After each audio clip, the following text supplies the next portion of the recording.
Sayın katılımcılar, öncelikle panelimize katıldığınız için hoş geldiniz. Ajansımızın bildiğiniz gibi Eko-Turizm'de yeni destinasyonlar sonuç odaklı programı var ve bu kapsamda düzenlediğimiz Eko-Turizm'deki Uluslararası Örnekler paneline hoş geldiniz. Öncelikle bu paneli gerçekleştirmemizi mümkün kılan Türkiye Turizm Tanıtım ve Geliştirme Ajansı'na ve Uluslararası Ekoturizm Topluluğu'na teşekkür ederim. Panelimizde simultane çeviri olacaktır. Öncelikle ondan bahsetmek istiyorum. Aşağıdaki butonlardan seçebiliyorsunuz dili. Panelimizin dili genel olarak İngilizce olacaktır ve chat kısmından size bilgilendirmeler gelecek bu anlamda. Sorularınızı ise QR kısmından yine aşağıdaki butonlardan yazabilirsiniz. Şimdi sözü Genel Sekreterimiz Özgür Akdoğan'a bırakmak istiyorum. Açılış konuşmalarını yapmak üzere. Buyurun Özgür Bey. Teşekkür ederim. Değerli katılımcılarımız, değerli dinleyicilerimiz, değerli konuşmacılarımız, ben de sizlere merhaba demek istiyorum. Güney Ege Kalkınma Ajansı ve şahsım adına hoş geldiniz diyorum. Biliyorsunuz Güney Ege Kalkınma Ajansı, Sanayi ve Teknoloji Bakanlığı koordinasyonunda Güney Ege bölgesinde faaliyetlerini yürüten bir kalkınma ajansı. Tabii bu anlamda ben konuşmacılarımız için de söylemiş olayım. Aydın, Denizli, Muğla illerinde faaliyet gösteriyoruz. Kendileri bilirler. Aydın, Denizli, Muğla çok önemli bir turizm destinasyonu ve dünyaca bilinen bazı turizm destinasyonlarına örneğin Pamukkale, Didim, Kuşadası, Marmaris, Fethiye, işte Bodrum gibi turizm destinasyonlarına sahibiz. Bu anlamda güzel bir bölgede, güzel bir turizm bölgesinde faaliyetlerimizi yürütüyoruz. Tabii ajansın faaliyet gösterdiği bu bölgenin kendi ülkemizde başka bir ismi de var. Buraya cennet de deniliyor. Bu anlamda çok önemli, kendine münhasır yöresel ürünlerimiz, misafirperver Ege insanımız var. Çok güzel bir doğamız var. Güneş, deniz, kum turizmi dışında birçok alternatif turizm imkanlarına sahibiz bu bölgede. Bu anlamda bölgemizi gerçekten çok seviyoruz. Hatta dediğim gibi ülkemizde cennet bölge olarak bilindiğinden şöyle de bir herkesin hayali vardır. Bir gün işte Güney Ege'ye taşınacağım. Ege'de küçük bir kasabaya taşınacağım ve ölünceye kadar orada yaşayacağım. E, Bu anlamda Güney Ege Kalkınma Ajansımız bu potansiyelini, bu bilinirliğini de değerlendirmek anlamında çeşitli programlar yürütüyor. Bu programlardan en önemlisi Eko-Turizm'de yeni destinasyonlar sonuç odaklı programı. Bu program çerçevesinde çeşitli mali destekler sağlıyoruz, teknik destekler sağlıyoruz ve eğitimler, buna benzer faaliyetler, tanıtım faaliyetleri yürütüyoruz. Bu faaliyette dediğim gibi ekoturizm alanında dünyadaki örnekleri dinleyeceğimiz, katılımcılarımıza, dinleyicilerimize çok faydalı olacağını düşündüğümüz bir faaliyet. Ben tüm katılımcılarımıza, değerli konuşmacılarımıza çok teşekkür ediyorum ve sunumlarını, konuşmalarını sabırsızlıkla bekliyorum. Tekrar sağ olun. Konuşmalarından ötürü Genel Sekreterimiz Özgür Akdoğan'a teşekkür ederim. Panelimizin moderatörlüğünü Murat Özbilgi yapacak. Kendisi Gezi Manya İçerik Platformu ve Manya Medya Ajansı'nın kurucu ortağıdır. 23 yıl bilişim sektöründe pazarlama yönetim rollerinde bulunduktan sonra 2011 yılından itibaren ise turizm alanında danışmanlık hizmeti vermeye başlamıştır. Malta, İsviçre, Sırbistan, Makedonya gibi ülkelerin Türkiye turizm temsilciliklerinin yanı sıra Türkiye'de birçok önemli il, ilçe ve turistik belgelerde de destinasyon planlama ve pazarlama alanlarında danışmanlık vermektedir. Turizm Gazeteci ve Yazarlar Derneği üyesi olan Murat Özbilgi halen Bahçeşehir ve MEF Üniversitelerinde dijital pazarlama ve içerik pazarlama dersleri vermekte ve sektörel etkinliklerde konuşmacılık yapmaktadır. Şimdiden güzel bir panel olmasını diliyorum. Murat Bey, sözü size bırakıyorum. Hanım, ben de bütün katılımcılara hoş geldiniz demek istiyorum. Bütün panelistlerimize de hoş geldiniz diyorum. Ekoturizmin bölge için çok önemli olduğunu hepimiz biliyoruz. Ben biraz önce benim özgeçmişime teşekkür ederim, bütün detaylarıyla okudunuz. Ben bir ek yapmak istiyorum. Özgür Bey biraz önce demişti ki herkesin bir hayali vardır. Güney'e gidip bir gün orada yaşamak diye. Biz bir İstanbul Ajansı olmamıza rağmen bu hayalimizi gerçekleştirmek için ilk adım attık. Geçen seneden beri artık biz de Muğla'da yaşıyoruz. Bu anlamda ben bu seanstan dolayı 2 defa mutlu oluyorum. Bu içinde yaşadığımız gerçekten cennet olan coğrafyaya alternatif turizm türlerinin, ekoturizmin katacağı çok şey olduğuna inanıyorum. O yüzden hem Güney Ege Kalkınma Ajansı'na hem de panelistlere teşekkür ederek başlamak istiyorum. Birkaç detayı Ece Hanım bahsetti. Ben tekrarlamak istiyorum. Ara ara da konuşmacılarla görüşürken de tekrarlayacağız. Özellikle 2 dilli bir konuşma olacak bugün konuşmalarımızın çoğu. Ben panelistlerimize kendi dillerinde hitap etmek istiyorum, uygun görürseniz. Interpretation diye bir buton var aşağıda. Buradan Türkçe ya da İngilizce diye dilleri seçip de oradan gerçek zamanlı tercümeyi dinleyebilirsiniz. Bunun yanı sıra bir de Q&A diye soru cevap butonumuz var sol aşağıda. Oradan sorularınızı sorabilirsiniz. Bizim planımız bütün seanslar, bütün sunumlar bittikten sonra soruları en sonda almak. Eğer unutmak istemediğiniz bir sorunuz varsa oraya yazabilirsiniz. Panelistlerimiz anında veya tüm seansların sonunda sorularınıza cevaplamaya çalışacaktır. Diyerek ben yavaş yavaş panelistlerimize başlamak istiyorum. Öncelikle çok kısa bir şekilde programımızı anlatmak istiyorum. Sonra ilk konuşmacımızla başlayacağım. Öncelikle Uluslararası Ecotourism Derneği Başkanı Sayın John Bruno, ekoturizmden ne beklememiz gerektiği konusunda bir sunum yapacak ve bizleri aydınlatacak. Ardından yine Uluslararası Eko-Turizm Derneği'nin Avrasya Birim Başkanı Sayın Murtaza Kalender Bey bir ekoturizm destinasyonu olmaktan bahsedecek bize. Devamında sözü Sri Lanka Eko-Turizm Vakfı Başkanı Sayın Palita Gurusingh'e bırakacağız. Ve kendisi Sri Lanka'nın ekoturizm tecrübesini anlatacak. Bize önemli bir örnek paylaşarak aydınlatmış olacak. Son olarak da Amerikan Seyahat Danışmanları Birliği Portekiz Birim Başkanı Sayın Sherry Mitchell, ekoturizm ürün geliştirmeden bahsedecek bize. Tüm sunumlardan ben çok değerli bilgi ve izlenimler edineceğimize inanıyorum. Şimdi sözü ilk konuşmacımıza vermeden önce müsaadenizle ana dil İngilizce olduğu için İngilizceye dönmek istiyorum. Our first speaker today is Mr. John Bruno. John is the Executive Director of the International Ecotourism Society and has been with this organization since 2008. TIES, in a short form, is the largest and oldest ecotourism society in the world with over 15,000 members across 195 countries. Hi, John. Can you hear me? Yes.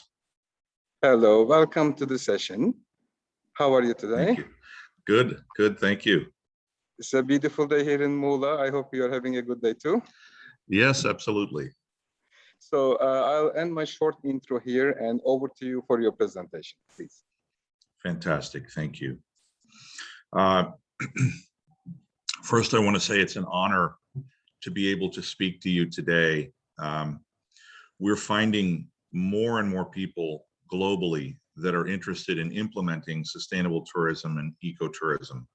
But what's growing even faster is the number of people who want to travel to ecotourism destinations and sustainable tourism destinations. In fact, that number is growing so quickly that they are sometimes unable to find places to go to experience genuine ecotourism and sustainable tourism. So one of our tasks is to assist with finding and onboarding destinations and attractions that can allow the world's ecotourists to find places to actually experience ecotourism. So as part of this effort, we are partnering with destinations where possible, and we have an opportunity today, which I'm very honored by, to speak to you in the destinations in the South Aegean. And I know Özgür mentioned before that that people from Istanbul want to move to this. Well, people from America want to move there too. It's a really great destination, and I think anyone in the world would upon seeing it would want to be there. It's a beautiful place, and so what we know though is that tourists are working with old information, aren't they? They are always working with old information. So it's our job in the tourism industry, as we build sustainable tourism and ecotourism around the world, to get this information into the hands of the traveling public so that they can come and enjoy all of the beautiful things that you have and that the world has with sustainable tourism. If you don't mind, I'm gonna share my screen, and there we go. I hope you'll pardon me. I have this as a PDF rather than a PowerPoint. So I'm just going to confirm with Murat. Can you give me a thumbs up if? Okay, great. So I think everyone knows where that is. That's one of the destinations that everyone in the world wants to see that we were talking about earlier. But I'm going to talk about the International Ecotourism Society and what we do, in case someone is not familiar with us.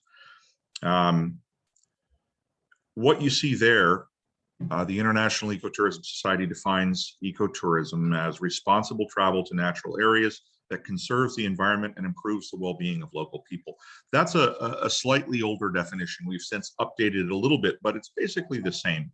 And you can see that was the United Nations Conference on Trade, and basically, I think it's fair to say roughly half the world uses our definition. There are some other fine definitions. The IUCN has one, the UNWTO has one as well. And we do too have a kind of a longer one like they have. But this one is used everywhere because it's simple, isn't it?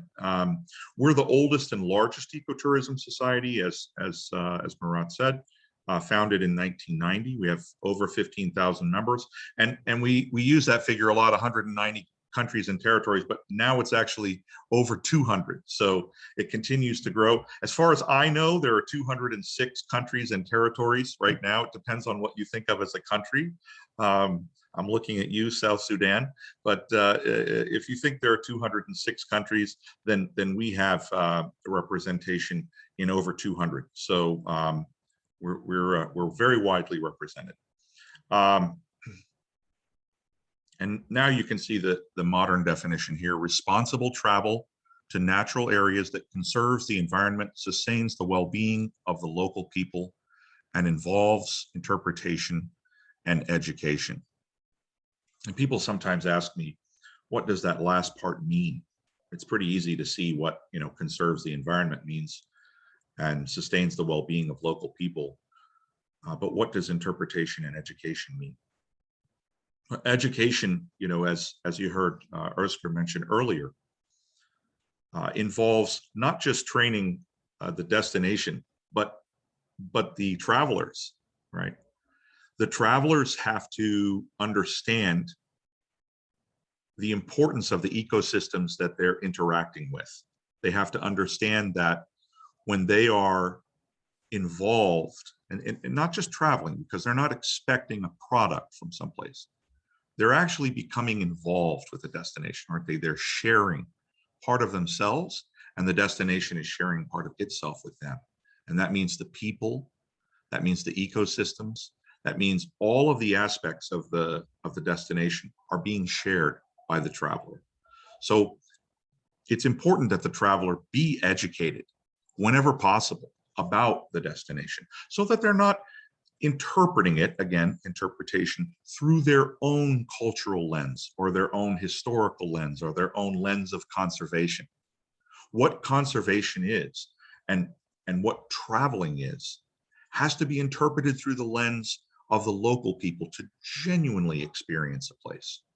So what that means is the style of travel that we sometimes see where travelers come in, sort of whirlwind through things and then depart again, is not really conducive to understanding a destination or its people. So we encourage a deeper connection that involves seeing the destination as much as possible through the eyes of the local people. And as you can see, our destination is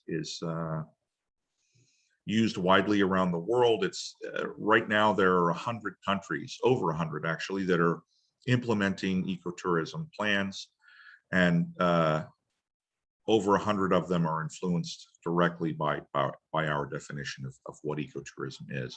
When you read in one of the many periodicals, some of which I have listed below, but many others, you'll see it oftentimes says ecotourism is defined by the International Ecotourism Society as, and then it will give our definition. I'd say about every fourth article on ecotourism has our definition in it, and that's all over the world in hundreds and hundreds of different languages. So we have managed to create the sense that there is something that ecotourism can be clearly defined by, that it's easy to define, it's not something that can be unknown, and that allows people to grasp it, and that allows destinations to implement it. But the most important thing is that ecotourism is not a form of tourism alone. It is not, at the end of the day, about revenue alone. It is not about more tourism revenue alone. That path is not only destructive, but also exploitive and ends in sadness if you just look for revenue. I think everyone on this call knows that well. You have to look for more than just revenue. You have to build, right? So handled well, ecotourism can provide revenue and relationships and jobs and ROI for the next 1,000 years, because it doesn't destroy anything. It's not like mining where you're going to finish, you're going to get to the bottom of the mine. It allows the use of a resource by sustaining that resource. So let's talk about what makes that possible. The community, and that is, I'm assuming, the people that we're talking with here today, must have a real voice and real power. So all of the folks represented here today, their job is to make sure that the community tourism, and that's all of us, that's every one of us, has a voice and is able to influence what happens in your community, right? Decisions must involve community, government, experts, funders, and developers. So you don't just work with the developer doesn't work alone. The developer works with the community, with the government, with the experts, with the funders. The funders don't work alone. A lot of times funders like to, they have the money, so, but that doesn't work. We've seen it all over the world. It doesn't work. Funders are part of our group. They must work with the community, government, experts, and developers. Development must positively affect ecosystems and climate. Why is that so important?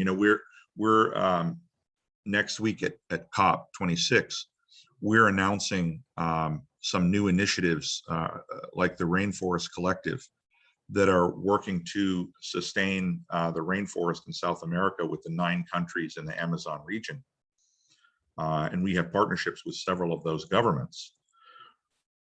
And in each of those cases, what they're looking for correctly is tourism that doesn't degrade the local area, doesn't degrade the history, doesn't degrade the culture, doesn't degrade the ecosystems, and doesn't harm the climate. That's critically important. It means that even in the smallest destination, we're all connected globally, and everything that we do is part of the global tourism community. That's why it's so critical. And the legacy of travel must benefit community and ecosystems. And that means that When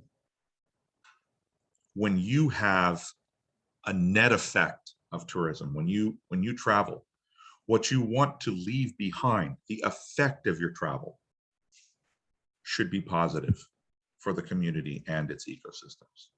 You want to leave behind a positive effect, not just no effect, not just I'm gonna try Latin here, so translators, I don't know, you want to maybe leave it in Latin or translate to Turkish, but primum non nunquere, which is the Hippocratic oath, first do no harm. That's not what we're saying. We're saying not doing harm is not enough.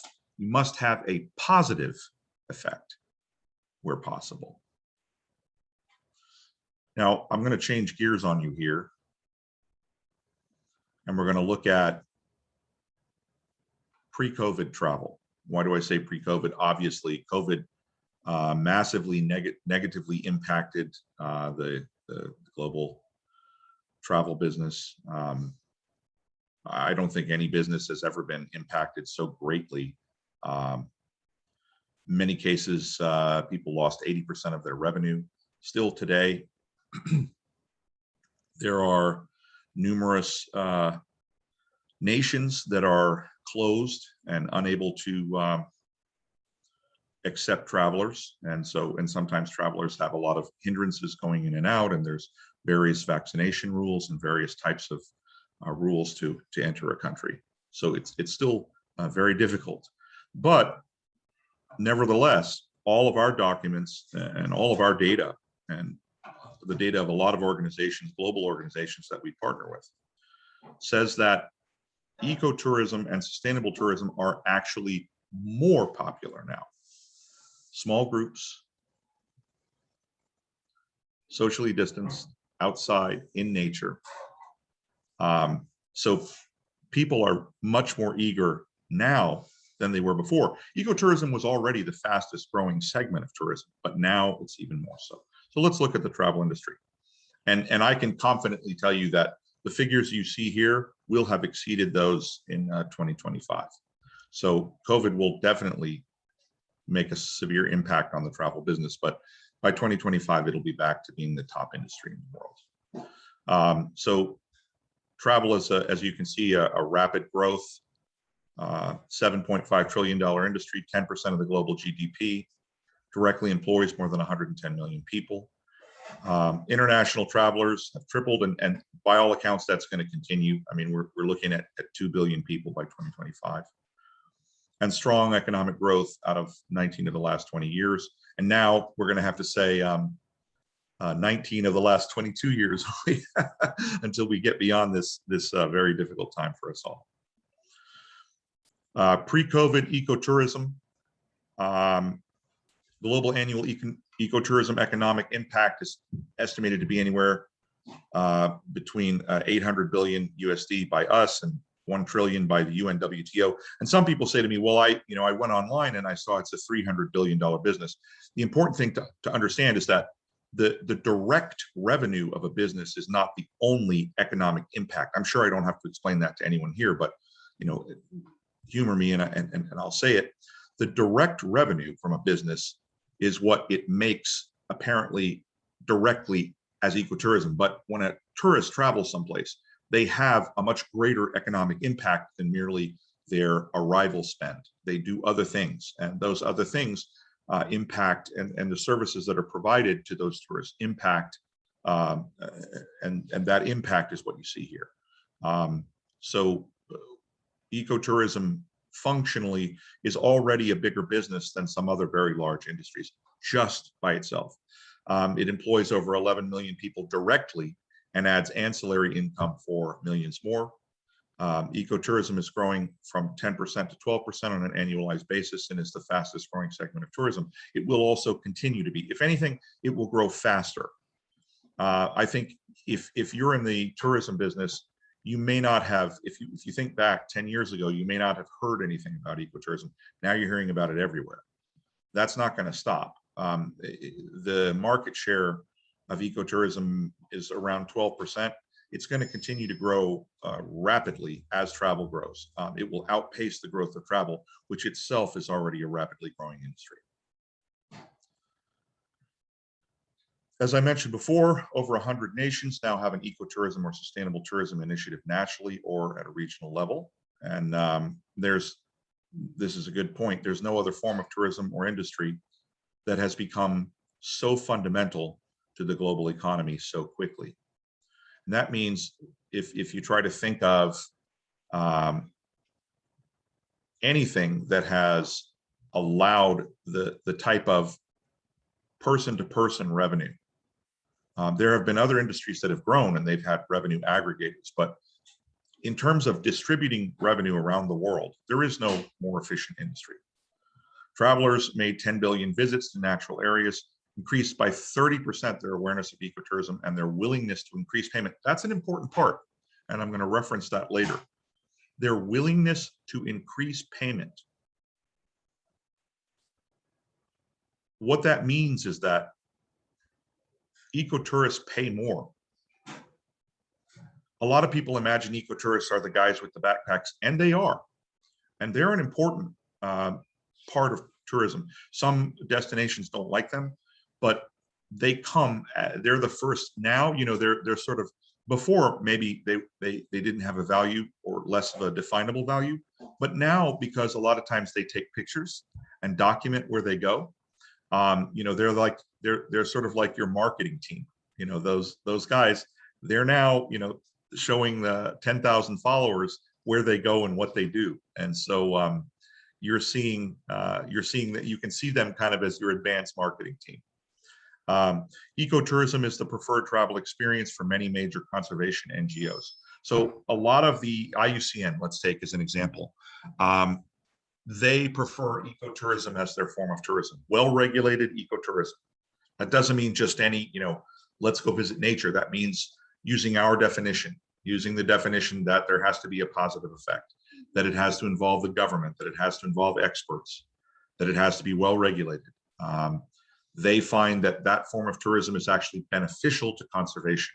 That's the only form of tourism. So the endorsement of a lot of the major conservation NGOs is another reason that ecotourism is growing so quickly. And then finally, we get to this last important one. 71% of people say sustainable travel is a priority. 71%. And that's held up. We used to say that, and then people were, you know, oh, that's just one group. But now Booking.com and many of the others are taking seriously the sustainable movement. This is people who say that sustainable travel is a top 3 priority. Can you believe that number? It's to someone like me, you know, having watched a lot of this grow, that number is amazing. It's enormous. And here's the other important thing.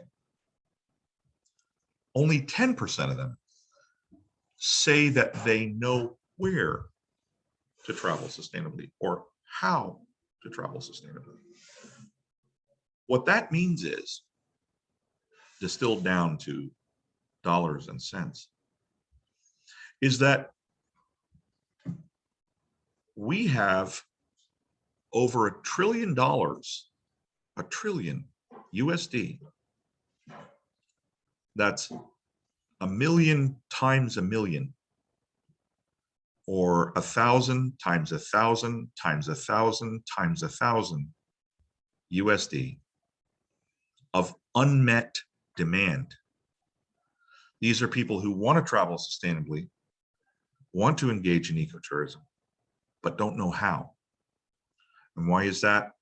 Because as Özgür mentioned, Murat mentioned, they don't know where the destinations are.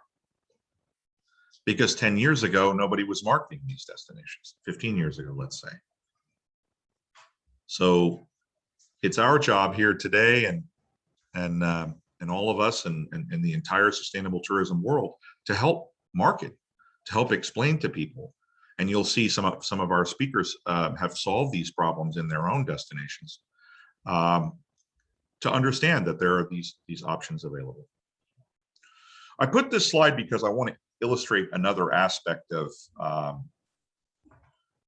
of this. People will say, you know, who's funding all of this? How can we get funding for all of this? I want you to look at this bond issuance. You can see, So, sorry yes, to interrupt. There was not a at all, not at comment all. in the chat box. Can you scroll up a little bit? They want to see the histogram graph a little bit better. Which No, one? I believe a little bit down. This one. Yes. Okay, is it coming through? Apologies. I think now it is okay. Thank you. Okay, sure, absolutely. So look at this number. Look at this. It's amazing, right? You can see green bonds in 2021. First of all, do you notice any drop from COVID? No, there's none. The appetite for sustainable development has not at all decreased through COVID. Not at all. In fact, during the worst of COVID, you can see there was a tiny bit of growth. And if you look, you can see, what was it, 10 billion in 2013 and now 350 in 8 years. And yet green bonds are oversubscribed. And what that means is more people want them than can get them. They have a higher interest rate, meaning that, I'm sorry, a lower interest rate, meaning that there is a premium. So buyers will accept less of a return in order to have a purposeful bond. So that it isn't just us. Sustainable development is growing rapidly worldwide. And that means that governments can access funds for ecotourism development more readily than they could 10 years ago. It's going to, there are going to be different ways that you're going to see this manifested, or you will see this show in various destinations. But every place has some way to access these sorts of funds. So we'll see more revenue from the tourists, and we'll see more development capital from investors.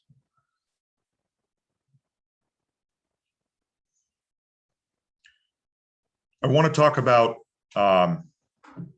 metrics for ecotourism, and this plays into, you'll see, the classes that are being developed. We have classes in English, but I know that there are classes there, in Turkish as well. And either one is a great resource for learning about ecotourism, how to implement it. So, metrics for ecotourism: genuine sustainable practice. And that one sentence, it's easy to say and hard to do, right? But it's not that hard, really. Sustainable practice is simply is not a matter of steps. It's a matter of degrees. So being more sustainable than you were is good. It's always good. Even small degrees is important. If everyone makes those small degrees of difference, the world becomes a better place. Verifiable, equitable economic benefit. What does that mean? That's a lot of phrases, but it means actual benefit to the local, measurable benefit to the local community. It means that you want to see the prosperity from tourism go to everyone, not just some investor in the US or South Korea or wherever. You want to see the local people benefit from this tourism. Self-administered economic viability. That means the local people need to have a choice of what they do with their revenue. In a small village in Peru, they might build a dentist's office. We don't know what people are going to do. It's their money, it's their priority. Some of it will go to the government for better services. Some of it will go to corporations for better opportunities and products. Some of it will go to people for education, for food, for medical care. There's all, we don't get to choose, the local people do. Happiness and welfare, that's very important. Are the people happy with what's being done? Every mayor knows about that. You've got to keep the people happy. And that's really true. And it's a good indicator of whether you're doing a good job with your business. Education and opportunity. and thriving ecosystems. Look at that last one. That's incredibly important. Every destination grows with 95% of the people absolutely loving what's around them.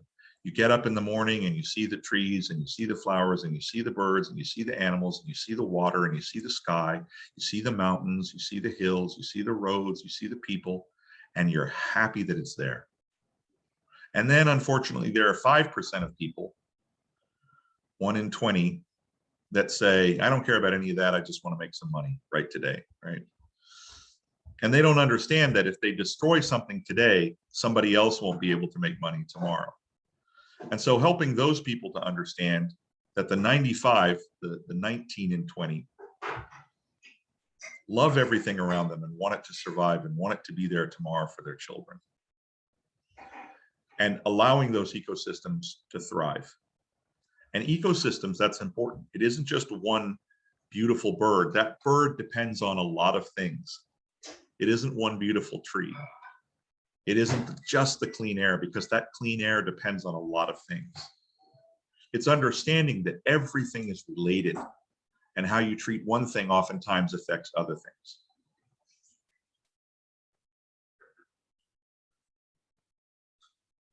And what that leads us to is, what do sustainable travelers want?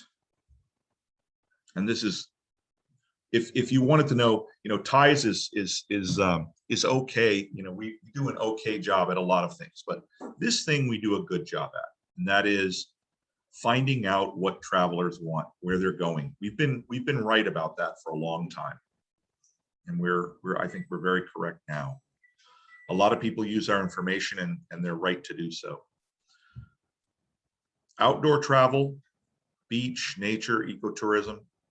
This is 60% of people saying that this is the first thing they'll do once they can after COVID. Small groups, well-executed safety plan and operation. And let's look at that also, well-executed plan in general, right? 70% are planning for travel as soon as they can. Airline search data is up from pre-COVID. And now let's look at the last two. This is nothing that the rest of the travel industry really pays attention to. I think it's only us in the sustainable travel business, only our group that pays attention. And what I mean when I say it's not just ties, I mean all of us in the sustainable tourism world pay attention to these last two. Travelers today value people more highly. They miss people. Everybody misses people. Everybody, I think, got a chance to realize that even though people can sometimes be annoying, when you're in traffic or whatever it is, you really miss them when they're not there. You really miss talking to people, shaking hands, saying hi, giving people hugs, meeting new people, talking to friends. That's something that people now realize they value. And that's a big part of ecotourism, because there are people everywhere. And sometimes in certain types of tourism, we're tempted not to notice the people that bring our food, or the people that clean our rooms, or the people that drive us to a certain place, or the people, even sometimes tour guides. But now people are saying they want to get involved with people. They want to connect. They want to connect with a destination. They want to know in their soul that they have been someplace, that they have connected with this place. That's becoming more and more important. It isn't just that people want to have been somewhere.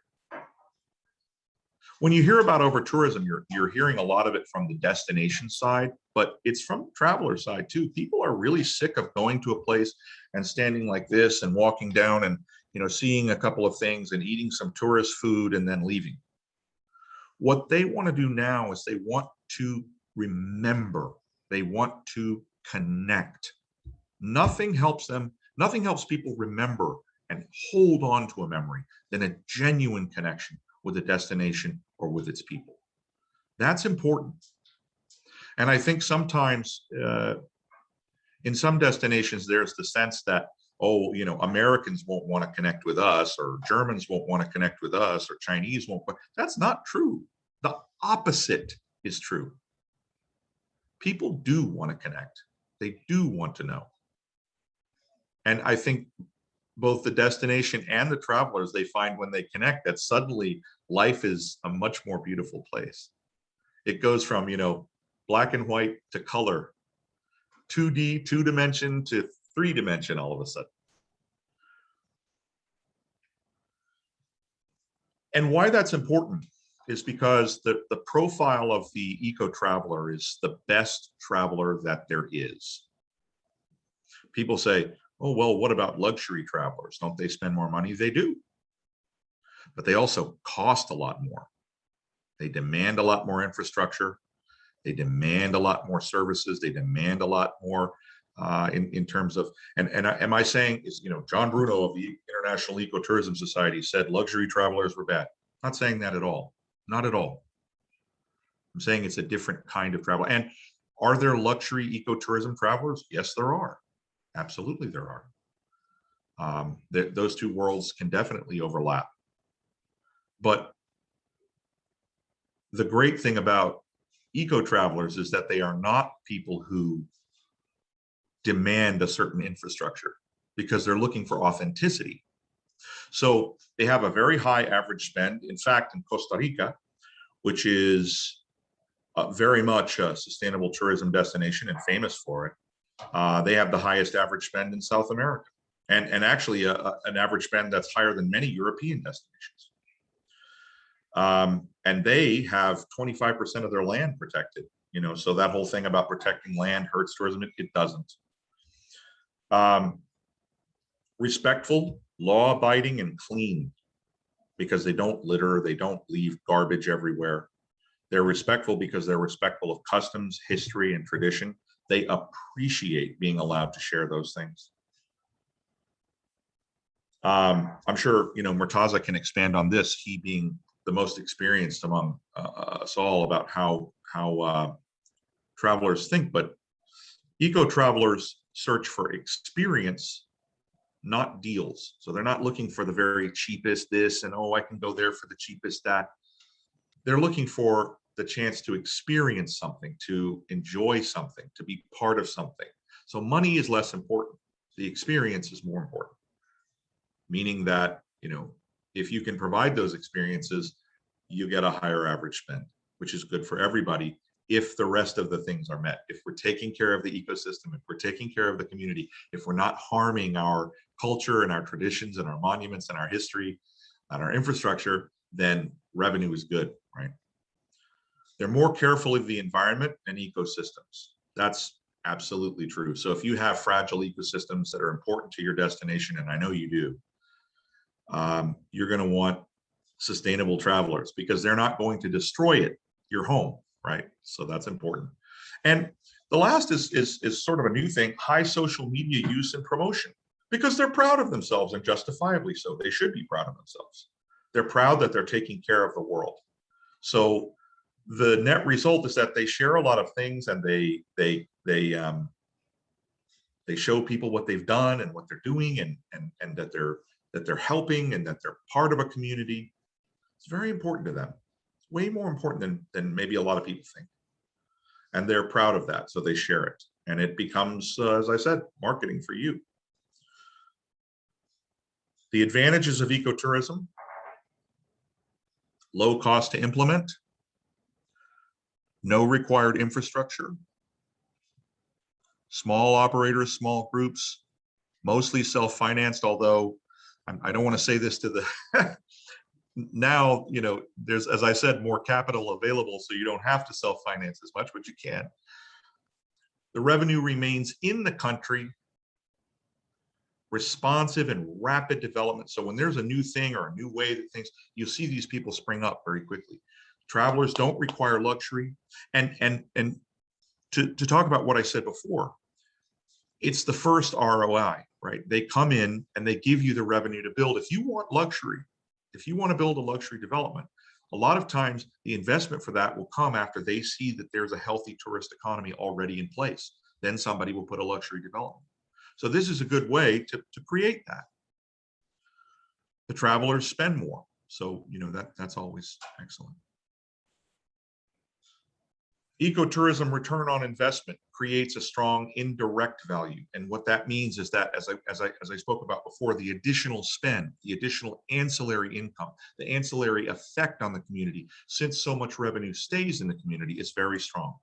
Low cost, high return. We began putting that information out in 2015 and before. Actually, I put 2015 because we did a particularly important paper at that time. Requires no cost support. You know, it's marketing and access, aggregated visibility, and that means sustainable tourism everywhere, and sustainable marketing can be focused locally and nationally. Positive identification. In other words, when you're doing sustainable tourism, you receive not just positive marketing from the assets that you're marketing, but a positive identification for being sustainable, all of that. And that adds an accelerative effect. And then I put, you know, now is the time. So I probably should have put that on the next page, but all of these factors point to the fact that ecotourism is the best choice for implementing tourism in developing areas, in new areas, and above all, the best choice for diffusing revenue into underserved areas. And I think we're going to answer questions later on, but I'll hand it back to Murat, and thank you very much for attending my presentation. Thank you, John. It was a very fulfilling and value-adding presentation to the audience today. It had a lot of insights into ecotourism at a global level, at a macro level. So thank you very much. We will again talk during the Q&A session at the end of all speaker sessions. So let me switch to Turkish to introduce our next guest. Bir sonraki konuğumuz sayın katılımcılar, Sayın Murtaza Kalender. Murtaza Bey, turizm sektöründe olanlar tanıyacaktır. Kendisi tanıdık bir sima. Travel Shop Turkey ve Murtis Tour'un kurucusu ve yöneticisi olmasının yanı sıra Uluslararası Ecotourism Derneği'nin de aynı zamanda Avrasya Birim Başkanı Murtaza Bey. Merhaba Murtaza Bey, hoş geldiniz. Merhabalar Nasılsınız? Murat Bey. İyiyim, sağ olun. Teşekkür ederim davetiniz için. Sizler de iyidirsiniz inşallah. Çok teşekkür ederiz bugünkü katılımınız için. Ben sunumunuz için sözü size bırakıyorum. Ben de burada olacağım. Teşekkür ederim. Sunum değil de kısa bir konuşma yapacağım şey olarak. Tabii. John çok güzel bir sunum yaptı zaten. Öncelikle davetiniz için teşekkür ederim. Çok güzel bir sunum yaptı John. Ona da benim de ekleyeceklerim var. John'la en son sorry John, sorry to everybody, I think mostly from Turkey. So let me speak Turkish better than the English. So it's okay, yeah, Mr. Murat? Yes, of course. Türkçe devam etseniz daha iyi olabilir. Zaten çevirimiz var. Ben Evet. bir kere daha bu vesileyle hatırlatmak istiyorum Murtaza ve sizi bir dakikamda bölmüş oldum. Aşağıdaki interpretation butonu bu dünya küresi gibi göreceksiniz. Oraya basarak Türkçe ya da İngilizce çevirebiliyorsunuz. Aynı zamanda da soru cevap kısmını da tekrar hatırlatmak istiyorum. Buyurun Murtaza Bey. Teşekkür ederim. Çok sağ olasın. John çok güzel bir sunum yaptı. Gerçekten çok da beğendim. John'la en son Tokat'ta birlikteydik. Temmuz ayındaydı. Uluslararası Ecotourism çalıştayının 16.sini gerçekleştirdik. Oraya 30'a yakın büyükelçi geldi. Beni en çok etkileyenlerden bir tanesi oradaki çalıştayda. Tüm büyükelçiler kendi sunumlarını kendileri yaptılar. Yani dünya gerçekten ekoturizme çok önem veriyor. Hatta bizim Türkiye'den daha çok önem veriyorlar oraya. Neden önem veriyorlar? Birkaç notum var sizlerle paylaşmak istediğim. Ekoturizm dünyada hızla büyüyen en önemli turizm sektörlerinden bir tanesi. Yani ortalama %25 hızla büyüyor. En çok ortalama para bırakan sektörlerin başında geliyor. Yaklaşık ortalama $1000 civarında gitmiş olduğu yerde minimum para bırakıyorlar. Yani minimum 1000 ile $2000 arasında bir para bırakıyorlar. Bir diğer önemli nokta ise bulunduğu bölgede alışveriş yapıyorlar. Yani herhangi bir AVM yerine lokal marketlerden, köylerden, pazarlardan alışveriş yapmayı tercih ediyorlar. Genelde ekoturizm seyahat edenler bir günle 6 ay arasında konaklıyor. Nedeni de şu, dünyada metropol şehirlerde yetişenlerin %75'i dalından ne meyve kopararak yemiş veya sebze kopararak yemiş. Dolayısıyla fidesinden hasat dönemine kadar insanlar ekoturizmde şey yapıyor, yetişmesini görüyor, hasat zamanını görüyor ve orada konaklıyor. John biraz önce bahsetti, yani ekoturizm tercih edenler lüks otellerde veya işte ultra bir konaklama aramıyorlar. Aramış olduğu yerler temiz, hijyenik, rahat kalabilecekleri yer. Bunlar köy evleri de olabiliyor, bungalovlar da olabiliyor. Dolayısıyla bu ekoturizm Türkiye'ye kesinlikle uyuyor. Ekoturizm amacı yerel halkın kalkınması. Yani kırsal bölgenin, köylerin kalkınması amaçlanıyor. Ekoturizmi kimler tercih ediyor diye sorarsak, ortalama 100 bin dolar geliri olan insanlar tercih ediyor.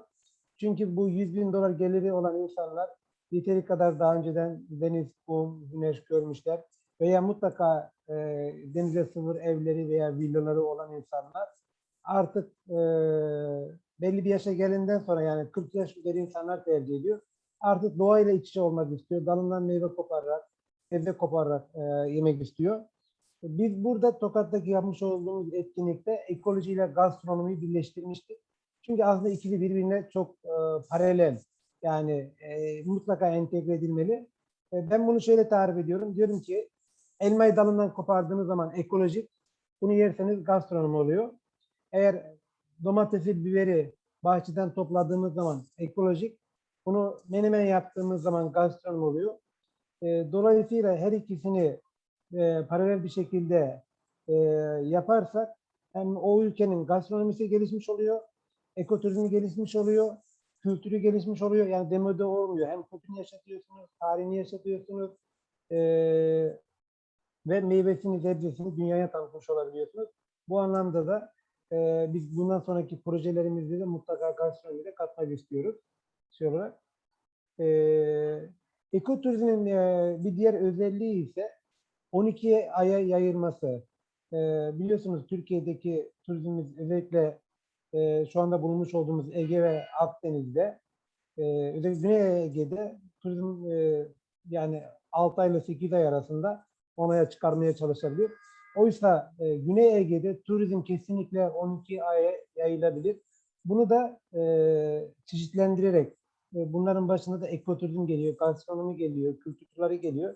Bunların hepsi sürdürülebilir turizm çatı altında, yani ekoturizm çatısı altında 12 aya yayabilir. Çünkü ben en son orada, geçen hafta oradaydım. Muğla'da, Dalyan'daydım. Dalyan'ı gezdirdim. O bölgeleri gezdirdim. Gezdirmiş olduğum insanlar çok önemli insanlardı. Uluslararası Düğün Derneği'nin başkanı ve yardımcısıydı. Gerçekten hayran kaldılar. Onlar da ya niye burada düşük sezon var? 12 aya neden yayılmıyor diye. Birçok tabii projeler var. Yapılması gerekenler var. Biz de nacizane bu fikirlerimizi sizlerle ilerleyen zaman içerisinde aktarabiliriz. Sonra ekolojik tesisler kurulması lazım. Geçen yine bizim, ben aslen de Tokat'ta olduğum için Tokat'ta Badem Bey'le inspection adı altında bazı insanları, expert insanları götürüyorum. Tokat'ta bir domates, biber ve patlıcan tarlasına gittik. Yaklaşık bir 500 dönümlük bir tarla. Direkt Migros'a ürün veriyor. Ama adam para kazanamıyorum diye üzülüyor beyle. Yanındaki uzman arkadaşım dedi ki, ya dedi, bu insan dedi burada mutsuz olduğu müddetçe dedi başarılı olamaz. Başarılı olduğu zaman da etrafına dedi faydalı olamaz. Dedim nasıl olacak? Çünkü dedi 500 dönüm arazinin içerisinde dedi işte belli yerlere işte 5'er 10'ar tane bungalov ev koysa, bu bungalov evdeki insanlar gelse, hem konaklamasına ücret verirse, çünkü konaklayan insan aynı zamanda tarlada da çalışır. Hem de tarlada çalışır, onlara yardımcı olur. Her iki taraftan da para bırakır. Hem yiyerek, tükederek, hem çalışarak, hem de bunlara yardımcı olarak diye. Hakikaten de düşündüğü gerçekten doğruydu. Çünkü Avrupa'da bu benzer örnekleri var. Hollanda'da var mesela, bundan örnek verebilirim. Çok da güzel slogan yapmışlar. Biz bunu Tokat'ta uyarlamaya çalışıyoruz. Diyoruz ki toplayabildiğiniz kadar, yiyebildiğiniz kadar toplayın, götürebildiğiniz kadar da götürebilirsiniz diye bir slogan üretmiştik. Gerçekten de bu önemli. Çünkü insana ne kadar yiyebilecek ki? Yiyebilecekler şey 1-2 kiloluk bir şey. Ne kadar götürebilecekler ki? Toplayabildiği kadar götürebilecekler. Veya poşetine doldurabileceği şeyde. Hollanda'da bunu çok iyi başarmışlar. Belli de makul bir ücret alıyor. Önemli olan insanları burada şunu teşvik ediyorlar. Dalından meyveyi, sebzeyi koparmayı teşvik ediyorlar. Nasıl bir meyve olduğunu, nerede yetiştiğini şey yapmak istiyorlar. Yani ben bir önceki bir dönemde kiraz bahçesine, tarlasına götürdüğümüzde insanlar kirazın ağaçta mı yetiştiğini bilmiyorlar. Mesela yer altında mı şeyde o fidelerde, ufak fidelerde yetiştiğini, domatesin falan zannedenler çoktu. Türkiye doğal anlamda, doğal güzellik anlamda yani ilk 10'da, ama gelir anlamda, yani ekolojik gelir anlamda ilk 20'ye maalesef giremiyor. Bunun nedeni de yeteri kadar kreşleşememiz, yeteri kadar bilgi sahibi olmamamız, yeteri kadar bir şeyler üretemediğimiz. Gerçekten ekoturizm anlamında Türkiye belli, yani hak ettiği yerde değil. Hatta şu anda belki birçok meslektaşım beni dinliyorsa bilgi sahibidir veya ben onlara bilgi vermek istiyorum. Orman Bakanlığı da köyleri pansiyona dönüştürme projesi vardı. Aşağı yukarı 150.000 TL hibe veriyordu. Avrupa Birliği'nin fonları var bu anlamda. Köy, yani kırsal bölgeyi kalkındırma projesi vardı. Köy evlerini pansiyona dönüştürme projesi vardı. Niğde'de bir arkadaşlarım bunu yapmıştı. Belli projede bir 500.000 euroluk hibe almışlardı. Ki Muğla bunun için gerçekten çok önemli bir bölge. Muğla'da bunu alabilirler. Muğla'da Dalyan'da bir köy vardı. Tam ismini hatırlamıyorum ama çok güzel bir ekolojik köy yapmışlar. Ben gittim, beğendim de, çok süper bir köydü. Çandır olabilir mi? Çandır Köyü, evet, Çandır Köyü. Gerçekten mükemmel yapmışlar. Düşünebiliyor musun? Yani çöplerden sıcak su üretmişler ve orada şey yapmışlar. Domates, biber yetiştirme, sera yapmışlar. Çok mutlu oldum orayı gördüğüme. Şey olarak. Yani dünya sürdürülebilir turizmle artık ayakta kalabilecek. Çünkü artık lüks tüketimle doldu taşıyor artık. Çünkü insanlar dalından meyve koparmak istiyor. İşte kendisi pişirmek istiyor. Yani buna ne diyoruz olarak? Konsept oteli. Yani hissetmesi lazım gittiği yerde, konakladığı yerde. Hissetmezse onu çabuk unutuyor. Biliyorsunuz insanlar yediğini, içtiğini unutuyormuş ama hissettiklerini unutmuyormuş. Bu yüzden de bizler, ben daha çok turizm alanında konuşuyorum. Gelen turistlere hissettirmemiz lazım. Yani orada geldiği zaman oranın kültürünü yaşatmamız lazım. Bunun için de çok, yani devasal paralara veya işte başka şeylere gerek yok. Sadece yaptığımız olduğumuz bir şeyi iyi anlayarak, iyi etüt ederek, iyi bir fizibilite yaparak çok az paralarla çok büyük işler yapabiliriz. Şey olarak. Biraz sonra Sri Lanka'dan yapacak meslektaşım şey olarak. Onu da dinlediğim zaman yani ne demek istediğimi belki daha iyi anlayabilirsiniz. Bir Türk olarak yani Türkiye'nin böyle doğal güzelliklerinden çok mutlu oluyorum. Her yerde bunu gururlanarak anlatıyorum. Ama ekoturizmdeki gelire baktığım zaman da üzülüyorum, hakikaten üzülüyorum. İnşallah sizin de açmış olduğunuz bu pencereden bir başlayarak, adım atarak ilerleyen dönemlerde Türkiye'nin de ekoturizmde hak ettiği yere gelmesini umut ediyorum. Söz verdiğiniz için Murat Bey teşekkür ederim. Ben çok fazla tutmayayım. Çünkü başka konuşmacılarımız da var. Beni dinlediğiniz için teşekkür ederim. Biz teşekkür ederiz Murtaza Bey, değerli görüşlerinizi paylaştığınız için. Şimdi müsaadenizle tekrar İngilizceye dönüyorum bir sonraki konuğumuza seslenmek için. So our next speaker is Mr. Palita Guru Singh. Mr. Guru Singh is a senior journalist, NGO leader, and a well-known figure in Sri Lanka tourism industry. He has acted in many important roles throughout his career, including the leadership of the Asia-Pacific Regional Ecotourism Council, General Secretariat of the Association of Small and Medium Enterprises in Tourism in Sri Lanka, and he is currently the president of the Sri Lanka Ecotourism Foundation. Hello, Palita. Thank you. Can you hear me? Murad. Ayubowan, how are you? Ayubowan from Sri Lanka is a traditional greeting from Sri Lanka. It means may you have live long. Huh? Yes, thank you very much. And Parita, you have a very rich and long resume. I couldn't really summarize it well. It was not possible for me to complete it in the duration of my short intro speech. Thank you for joining us today. I'm going to help you by sharing your slides. Now, over to you for your presentation. Please give me a moment to share the screen. Yeah, perfect. Can you see it okay? Yeah, I can see it. Okay, perfect. Over to you. Yeah, so happy to, take this opportunity given to me on behalf of Sri Lanka Ecotourism Foundation to make this presentation, especially for our CEO of TICE, John Bruno. And Ayubowan means that is in Sri Lanka traditional greetings. You can see here, this lady put hands onto the hearts, means heart of hearts. She wishes, may you have live long. That is our traditional greeting in Sri Lanka. In India, it is much similar to this called Namaste. Okay, next slide, please. Hello. Can you see it? Can you see the next slide? Yeah, next slide, yeah.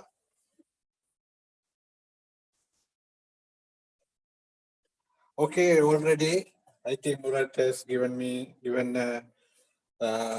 information about our organization, which I'm involved, Sri Lanka Ecotourism Foundation, and also the Asia Pacific Region Ecotourism Council. Also, we are a long-standing member of TICE since 1998, if I'm not mistaken, and we are closely working hand in hand with TICE for many years. And also we are supporting most of the community-based tourism projects in the Asia Pacific region, including South Asia and Southeast Asia. I will give you more information about our collaborations and networks in slides, which you can see later. Okay, please go to the next slide, please. And thank you very much for GECA and also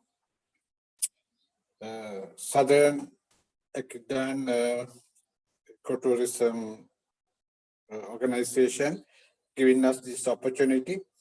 When I have checked the website of GECA and I have found a lot of information,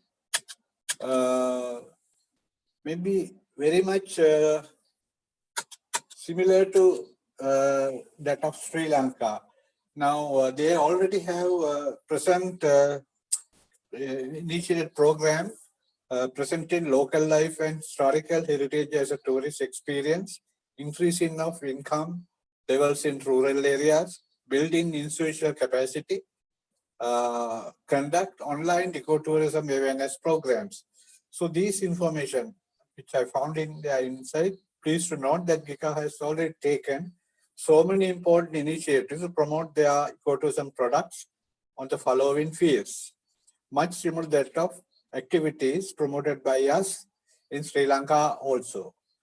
So thank you very much, GECA, for promoting ecotourism in your country. Okay, next slide. Can change the slide, please? We are already in the next slide. All right, okay. Now I would like to give you some information about Sri Lanka very briefly.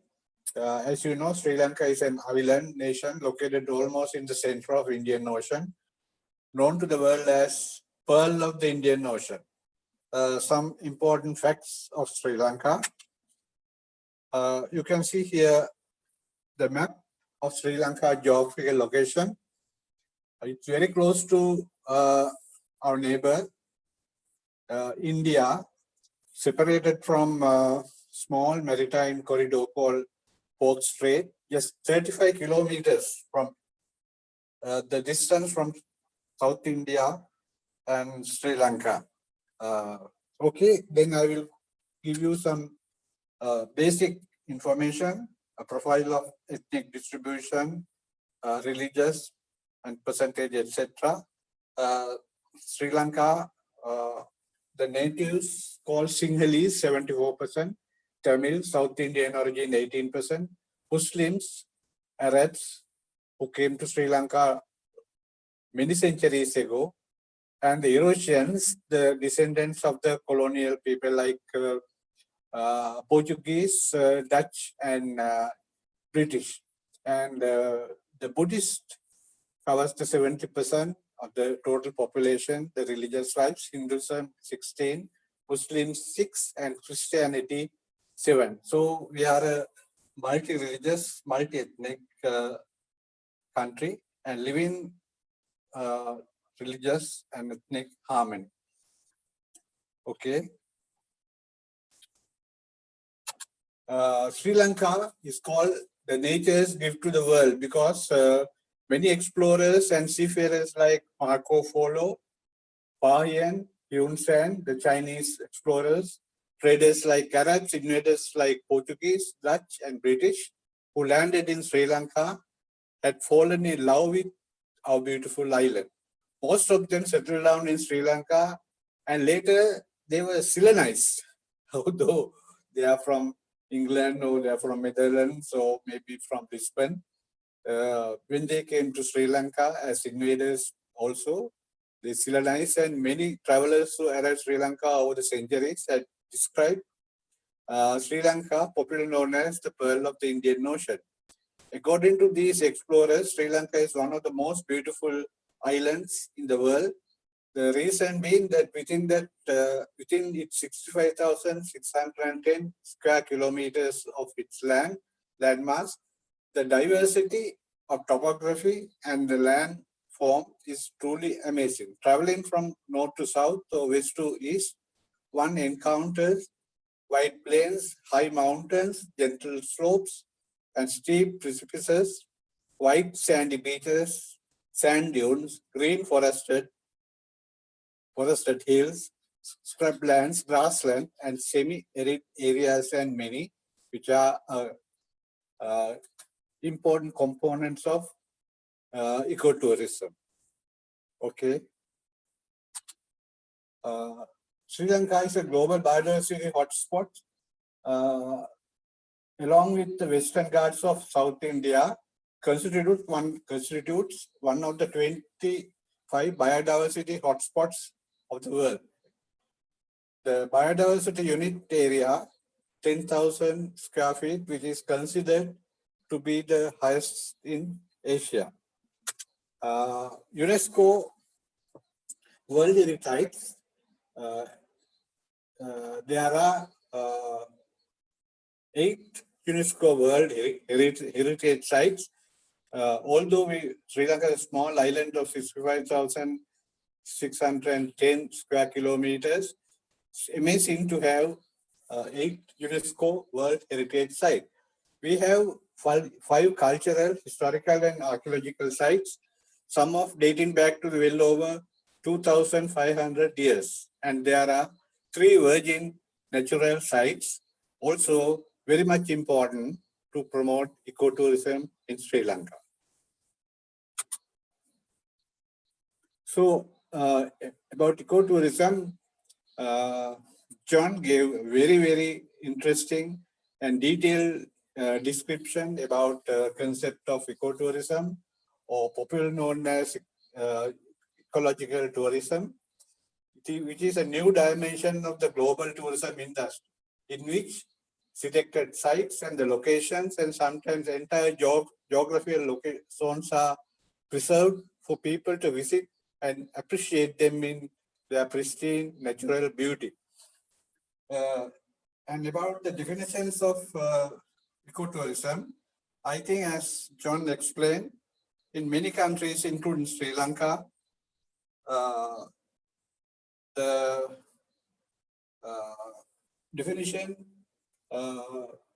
minted by STICE is being used. In fact, when we develop national policies and guidelines in Sri Lanka ecotourism, we use responsible travel to natural areas, which conserves the culture, environment, and improves the well-being of the local community.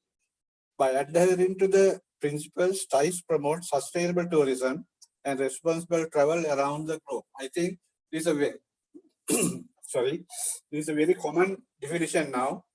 As he explained, there are other definitions also minted by UNEP, UNEP, Ecotourism Australia, etc. But this is the TICE one is the very much important and commonly used definition all over the world in describing ecotourism. So he explained the difference of ecotourism and nature tourism also. It is very important when interpreting ecotourism, it is very important in differentiating ecotourism from nature adventure tourism. Ecotourism is presently seen as one of the most lucrative niche markets in the tourism industry, as ecotourists are higher spenders than ordinary mass tourists. High spending, nature loving, responsible tourists are undoubtedly an attractive option for governments looking for ways of earning scarce foreign exchange through tourism. This is exactly what happened now in Sri Lanka, because tourism is on the decline and Sri Lanka is confronted with severe scarce of dollars. So they are trying their best to promote tourism as soon as possible. In fact, on the 1st of November, Sri Lanka has opened again for tourism, and they have lifted all the barriers of lockdowns. So we are very happy, and we can start tourism products, tourism business again in Sri Lanka. Because Sri Lanka has a lot of potential, and perhaps you must be aware, top 7 wild Sri Lanka, it is called. In 2014, Sri Lanka declared its flagship to be 7 animals, the top 7 wild Sri Lanka. This was a long-awaited declaration of Sri Lankan wildlife. Top 7 represent both land and sea animals, which include Asian elephant, sloth bear, leopard, crocodile, black-necked and blue whale,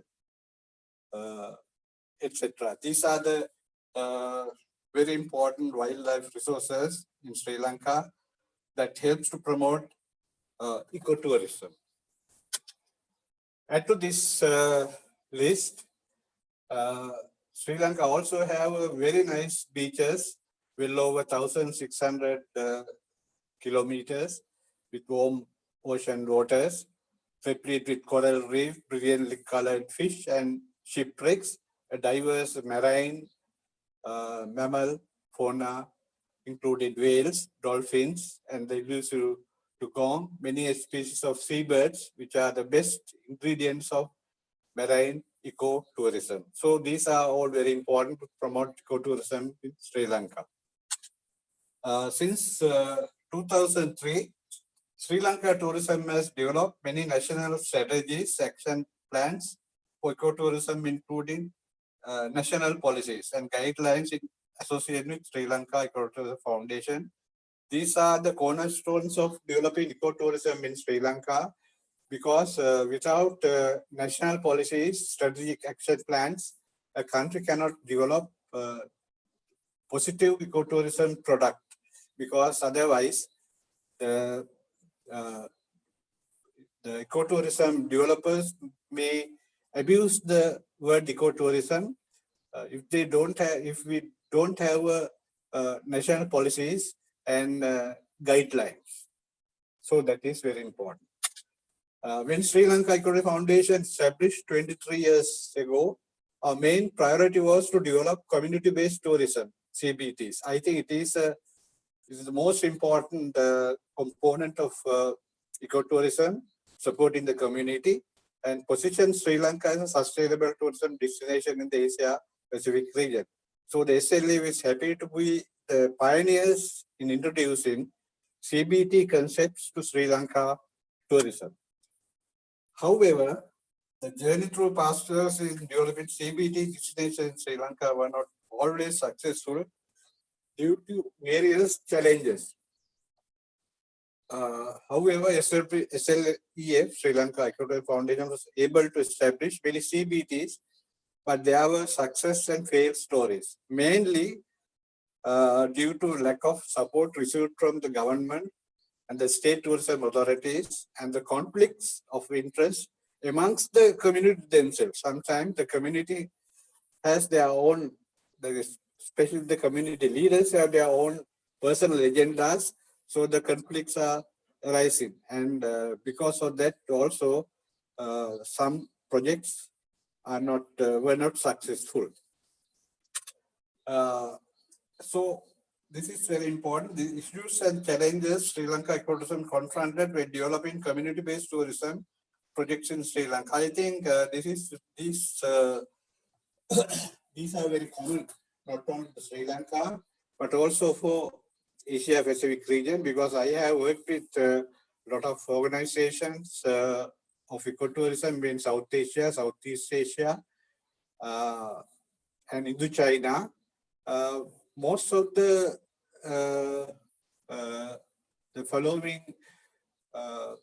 things are very common. What are these? Conflicts with policies and regulations from the government, lack of community participation in planning, low recognition and value given to ecotourism and sustainable tourism by the governments, uncoordinated and arbitrary decisions making by the authorities and the politicians, centrally controlled policies by the governments, government department roles not specified or clear on sustainable ecotourism, lack of consultation of communities in decision-making processes. These are the main things that led to the failures of community-based tourism in Sri Lanka, which are sometimes common to other Asia countries of other Asia Pacific region too.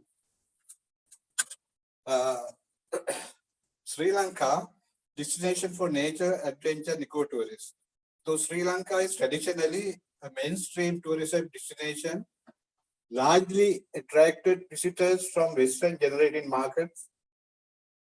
But since 2018, prior to COVID-19, Sri Lanka has been a popular destination for many nature, adventure, and ecotourism, mainly promoted through Lonely Planet and Responsible Tourism website.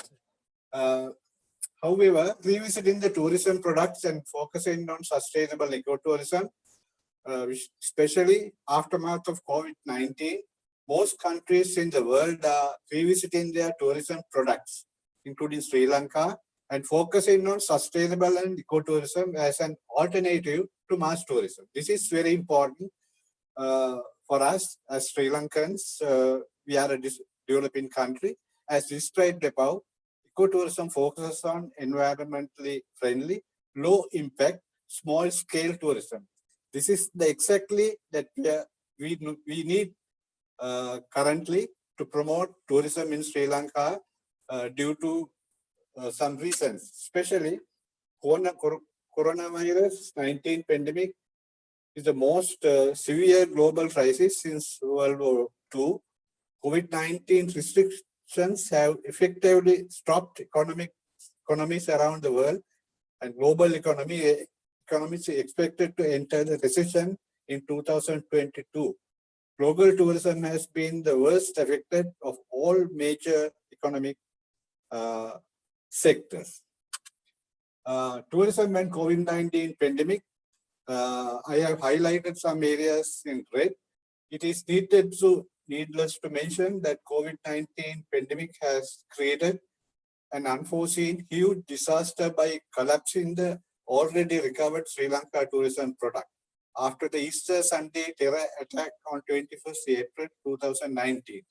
In the process of recovery, the tourism and hospitality industry in Sri Lanka is exploring to make strong changes in their marketing and promotional plans in months ahead.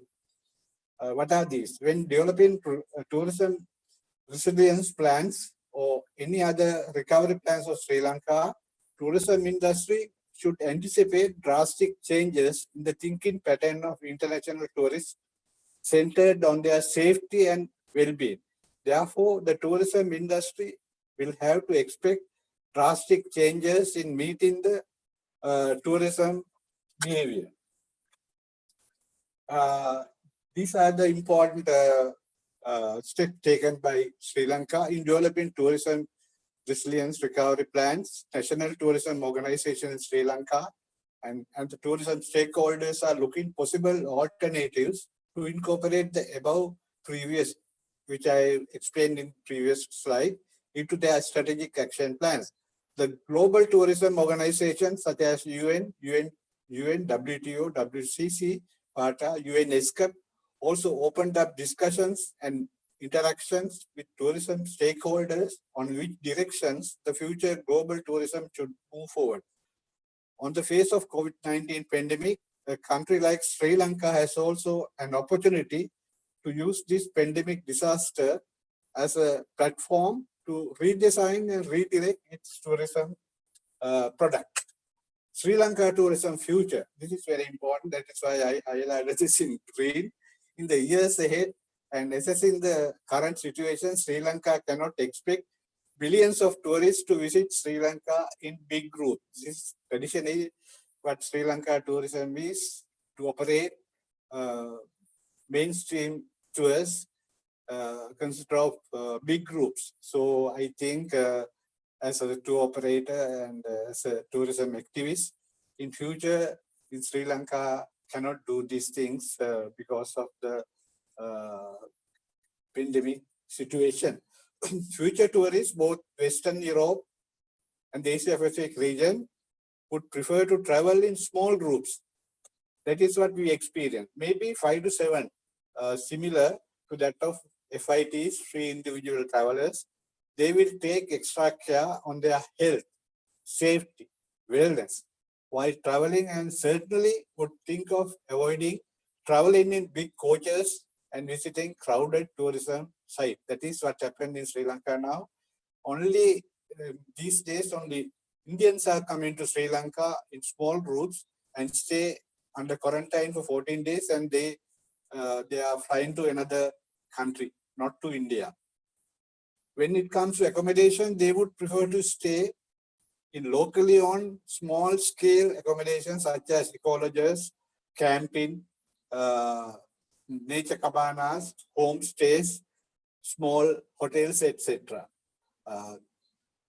They would give preference to activities such as nature and wildlife, bird watching, spiritual tourism or wellness tourism such as yoga, meditation, learning of Buddhism, Hinduism, Ayurveda, indigenous culture and their way of life, agro-tourism, etc. These are the activities that we are promoting under Sri Lanka Ecotourism Foundation to attract high-end, upmarket ecotourists to Sri Lanka, because this is the only option, I think, for left to Sri Lanka tourism, because gradually the mass tourism industry is on the decline.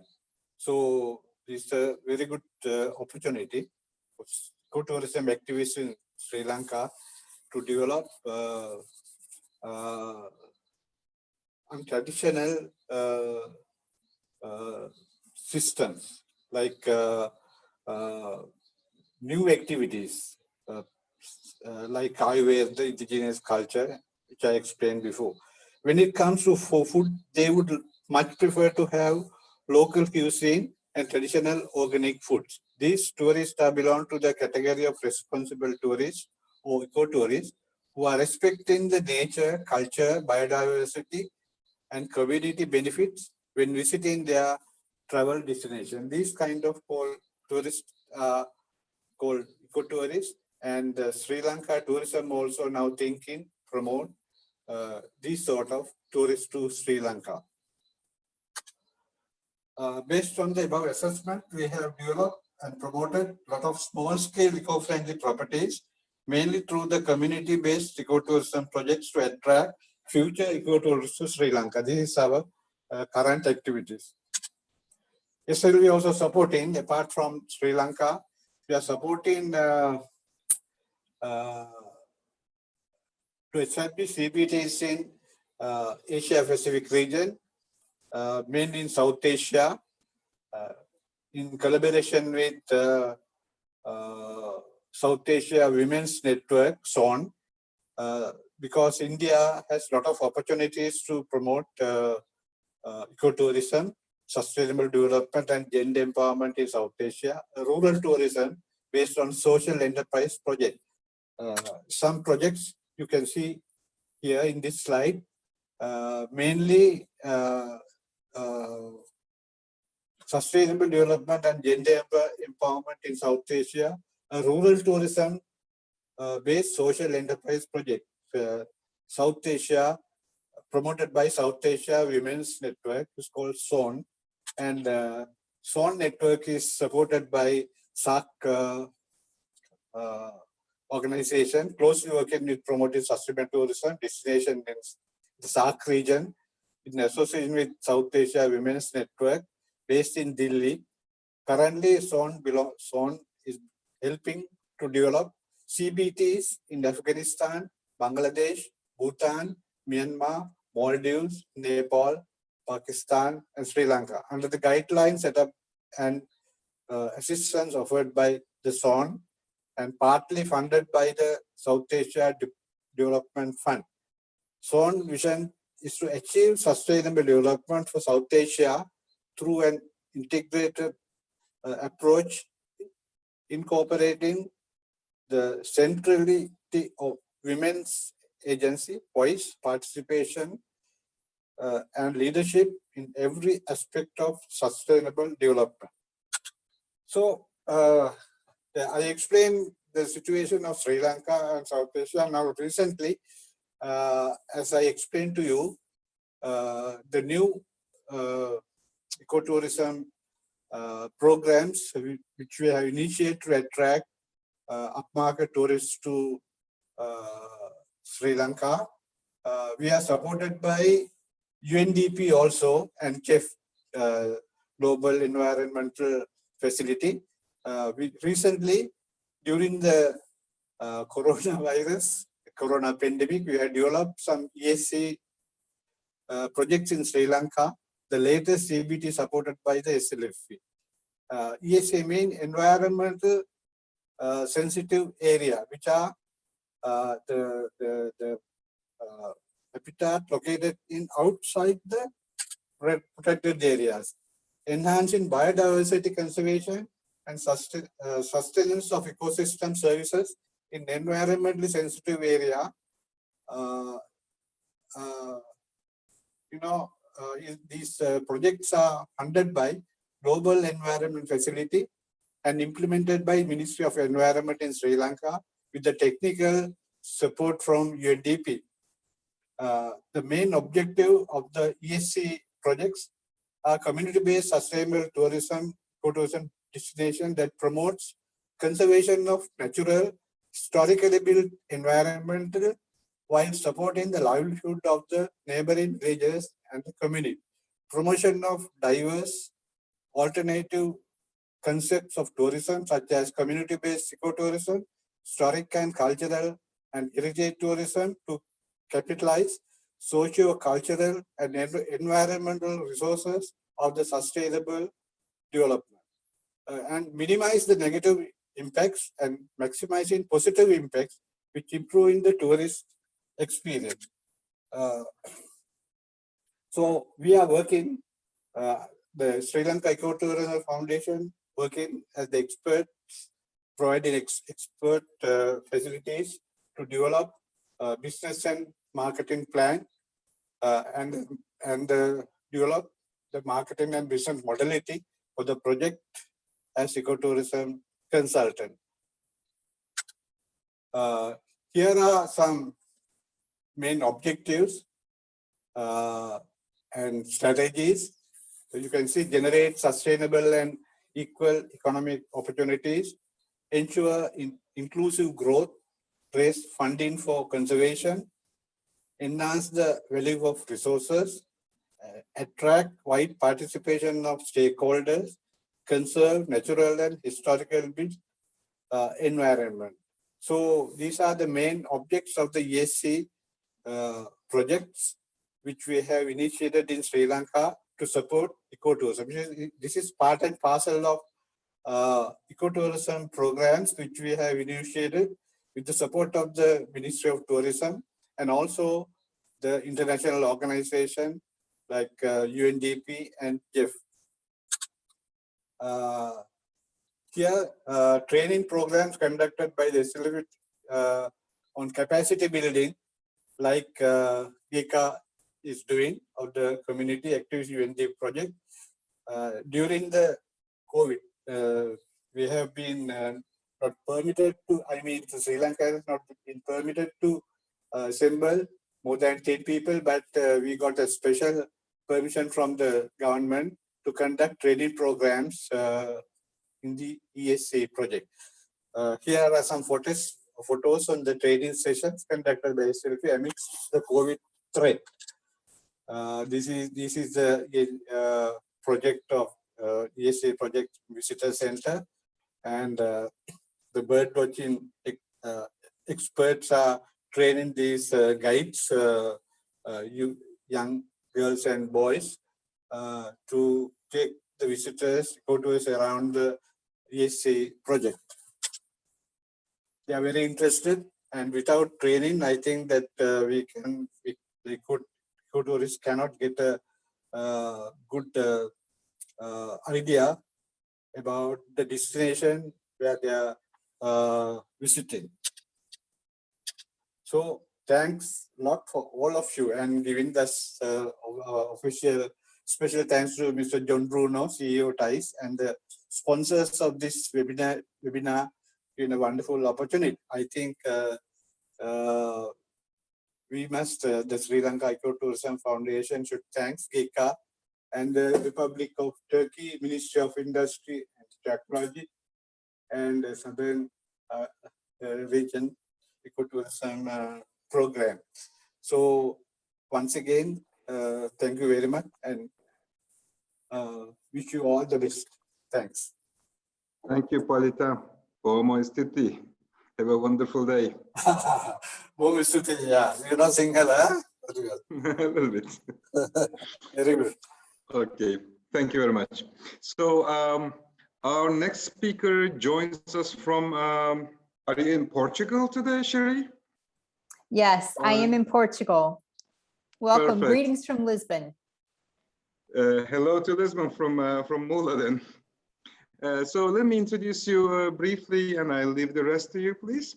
Perfect. Sherry Mitchell is the president and the founder of a boutique destination management company named Immersa Global, right? And you have two bases, one in Miami and one in Lisbon. Sherry is also the president of the Portugal chapter of American Society of Travel Advisors. So thank you for joining us, Sherry. I'm going to hand over to you for your presentation. Perfect.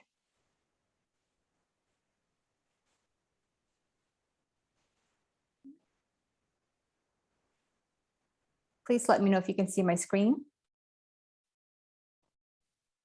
It's okay. Can you see my screen and can you hear me? Yes, both. Perfect. Okay. Good afternoon, good evening. It's a pleasure to be here. I am sitting on a panel with some real pioneers in ecotourism and tourism in general. So it was quite a surprise and a pleasure to receive the invitation to participate in today's. I hope that what I have to share is beneficial to all. So I'm going to speak to you about the ultimate paradigm shift, which is something that has happened recently as we've all been shifting personally and professionally with COVID. It's given us some time and opportunities to rethink how we want to move forward with our businesses as well as with our lives. And I'd like to share the story of how a boutique tour operator, Mercer Global in this case, pivoted to start supporting sustainable tourism in Portugal.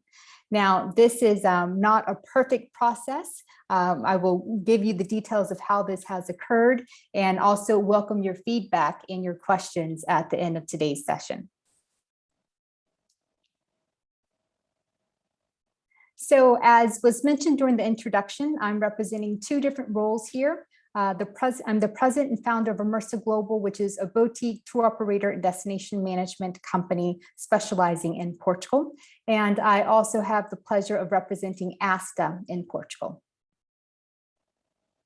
Now, as an ASTA representative in Portugal, I have the opportunity and pleasure to work closely with the Portuguese Tourism Board. It's called Visit Portugal in English, Turismo Portugal in Portuguese.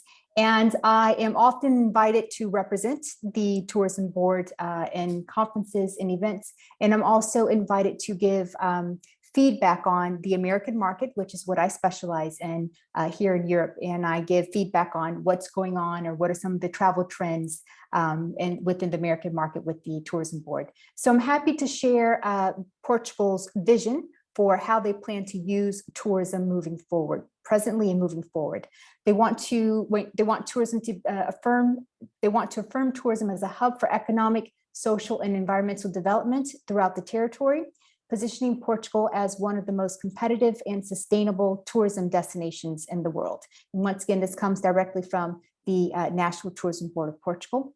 Prior to COVID, they created a multi-year strategy which includes 3 sustainability indicators: economic inclusion, social inclusion, and environmental management.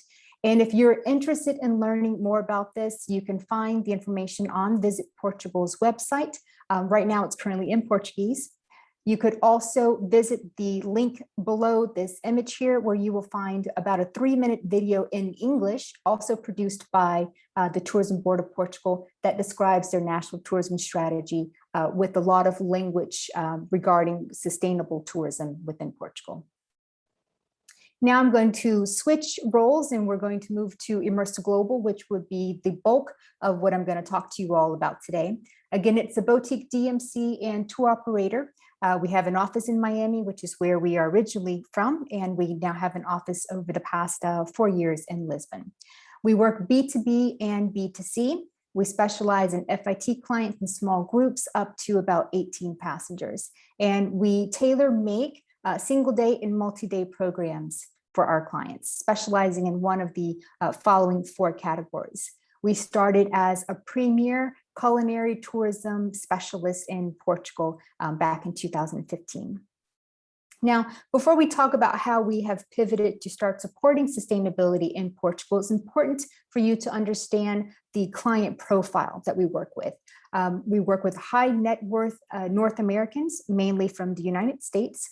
The minimum salary of our clients is about $125,000 US dollars per year. The age range between about 35 to 75 years old. And pre-COVID, they would take about 2.5 trips a year, and their long haul trips or their bigger trips would be about 7 days long.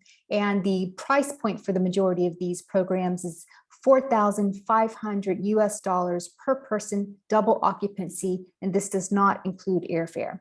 And even though the range of clients that we work with is quite varied, between 35 and 75 years old, the majority of them all say the same thing. They do not have time to think about travel, and they're all looking for something unique, fun, and relaxing. And that is exactly what my company provides. So we'd like to say at Mercer Global that the new luxury in travel is being able to enjoy a highly curated experience without ever worrying about the logistics. So for all of my ecotourism, sustainability tourism advocates and pioneers on this call today, you can imagine that the type of clients that we work with, the segment that we specialize in, the destination in which we're specializing in, there are a lot of red flags when it comes to sustainable tourism. And we emphasize comfort because our clients are looking for that type of service. And these are some of the quote unquote red flags that we deal with on a regular basis. There's multiple use of single-use plastics, fresh daily towels on a regular basis. This is kind of like the norm. Our clients would not consider otherwise yet. Additional food options. So there's excess of food that's ordered at all of the meals, extra leg room during transit, which means that we always use vehicles that are larger than the size that we would normally use. If it's an 8-person group, instead of using an 8-person Mercedes van, we would use a 20-person Mercedes minibus. Our clients love to be comfortable. They love to have extra leg room. They love to travel with a lot of luggage. So you guys can imagine where this is going. And then COVID hits, which I like to call the Great Tourism Accelerator. And those two different concepts that have always been very present for us, which has been moving towards digitalization or moving towards more sustainable tourism, really came crashing home, or really came becoming really present for me during COVID, as we all had a lot of time to kind of sit back and envision how we want to move forward after the pandemic. And the question that I was asked by Mr. John Bruno when I was invited to join this panel was, could you talk about the why? Why is Immersa Global now pivoting towards more sustainable tourism or trying to promote sustainability in Portugal? And the why really is that it's always been a part of who I am and how I live my personal life. It was just not included in my business model when I decided to create a boutique upscale tour operator in Portugal to specialize in the American market. So I have no problems being very honest about that. This is the why I am now, I have the opportunity to kind of merge the two worlds of what I see for my life and how I want to live as a global citizen in the world, and also how I want my company, the impact I want my company to have moving forward. It's not an easy process, and plenty of people on this call have gone through this, or they're in the process of going through it now. And you have these amazing experts here who can help you with creating sustainable tourism products in your destination. So I knew that I needed more knowledge. And since we had a lot of downtime last year, I enrolled in a really great course through Harvard's Extension School that Mr. Bruno is also very familiar with. The course is called Environmental Management for International Tourism Development. And throughout the course, my main objective was to learn more sustainable practices that I can implement in Immersa Global. And this chart was probably the pivot for me, or this was the paradigm shift for me, because it helped me to understand that as a DMC or a tour operator, we literally sit between the two different worlds of our client's country of origin and also our suppliers and destination. So we have the flow of information, and then we have the flow of goods and services. Of course, this doesn't represent the OTA experience, right? You would cut out the DMC or the TO, and the OTA would be able to go direct to consumer. However, since I do represent a destination management company, this is the model that was instrumental in helping us change. So this was the great paradigm shift.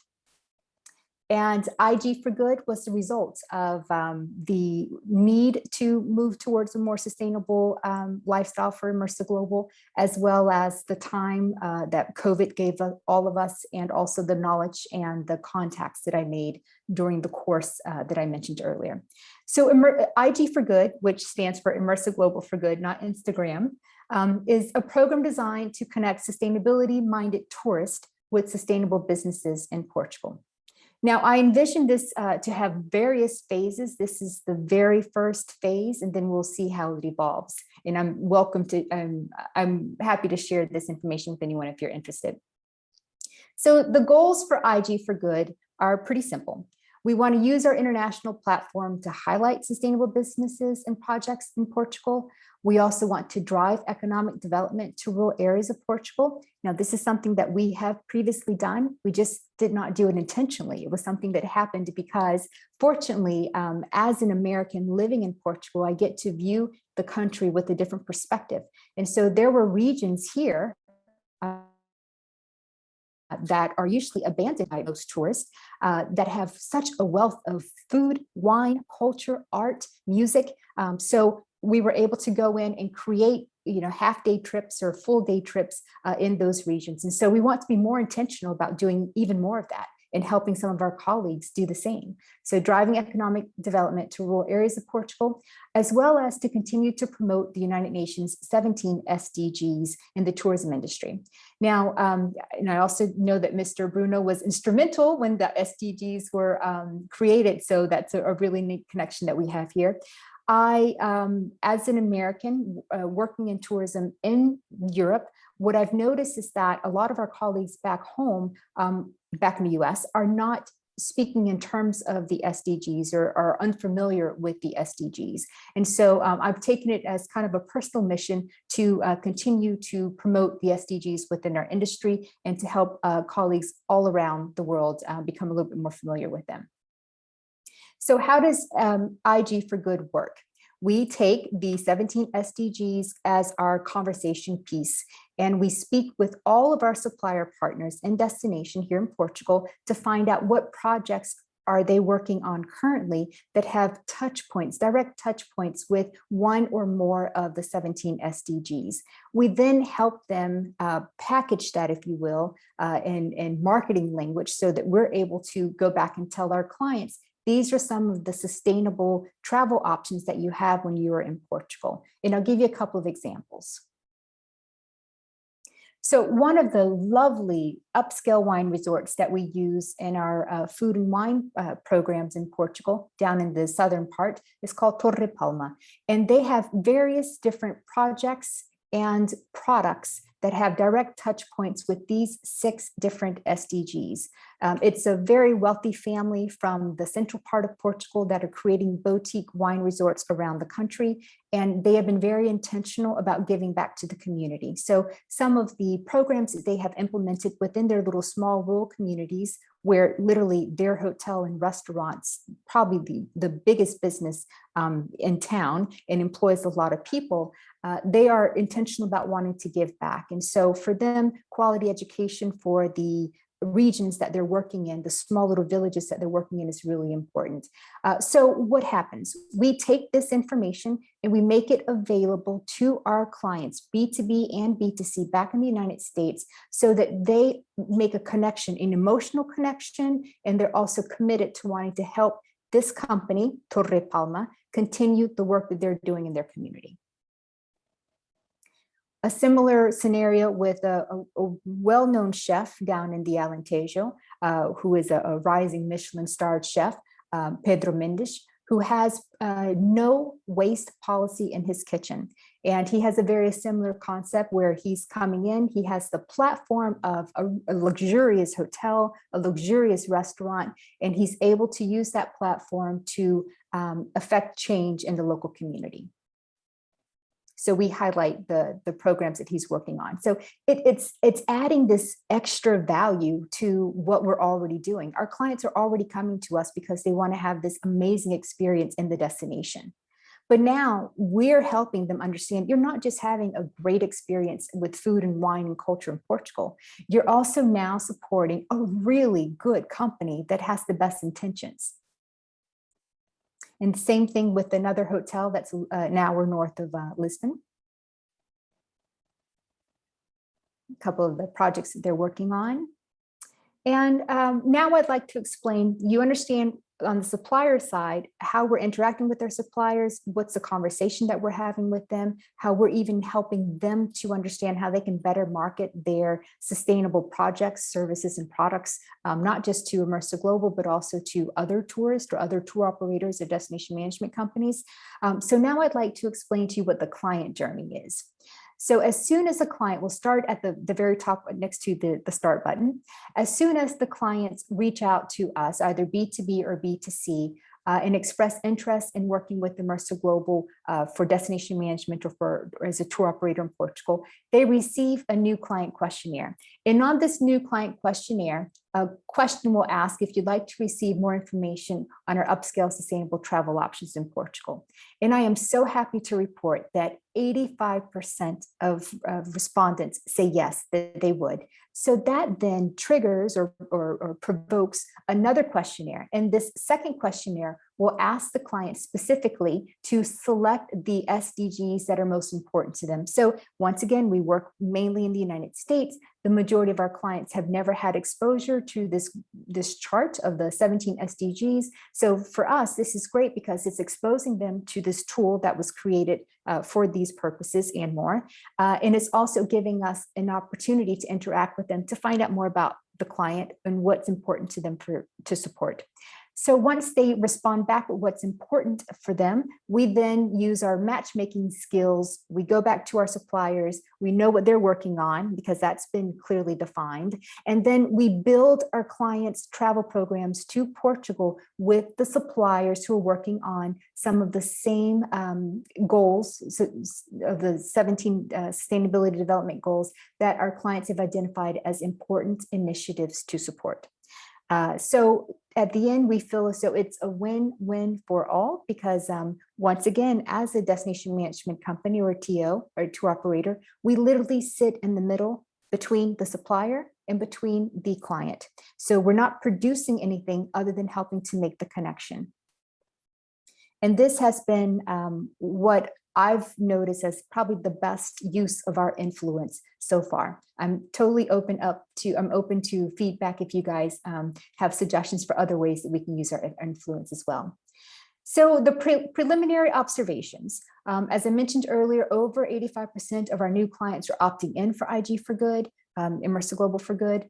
Our B2C clients are willing to pay up to 20% more for a sustainable holiday. And I know that John mentioned earlier about there actually being an opportunity to get really high quality tourists who are, depending I suppose on your country of origin or your society of origin, who are actually willing to pay more money if they know that what they're supporting is going for a good cause.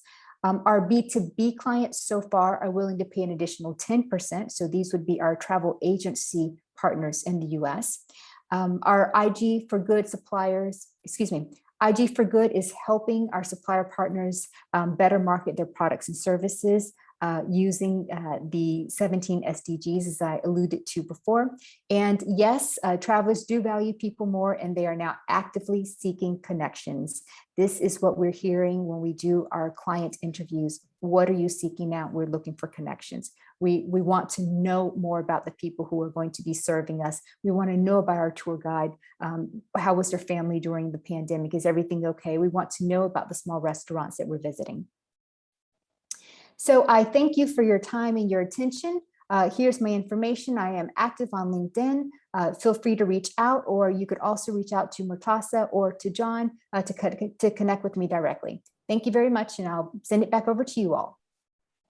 Thank you, Sherry. Obrigado. I think we are already at the end of our presentations. So I'm going to switch to the Q&A session. So I will ask all of our speakers, the panelists, to accept the questions once I ask them. Maybe we can walk over the chat box, and most of them are in Turkish, so I'm going to help you translate those. Let me start from the top. I believe we have around 8 to 10 questions in total. I believe we do have enough time to cover all of them. If you don't have more, and then we'll be having trouble managing the time. Let's see. So the first question goes like, yes, okay, let's start from here.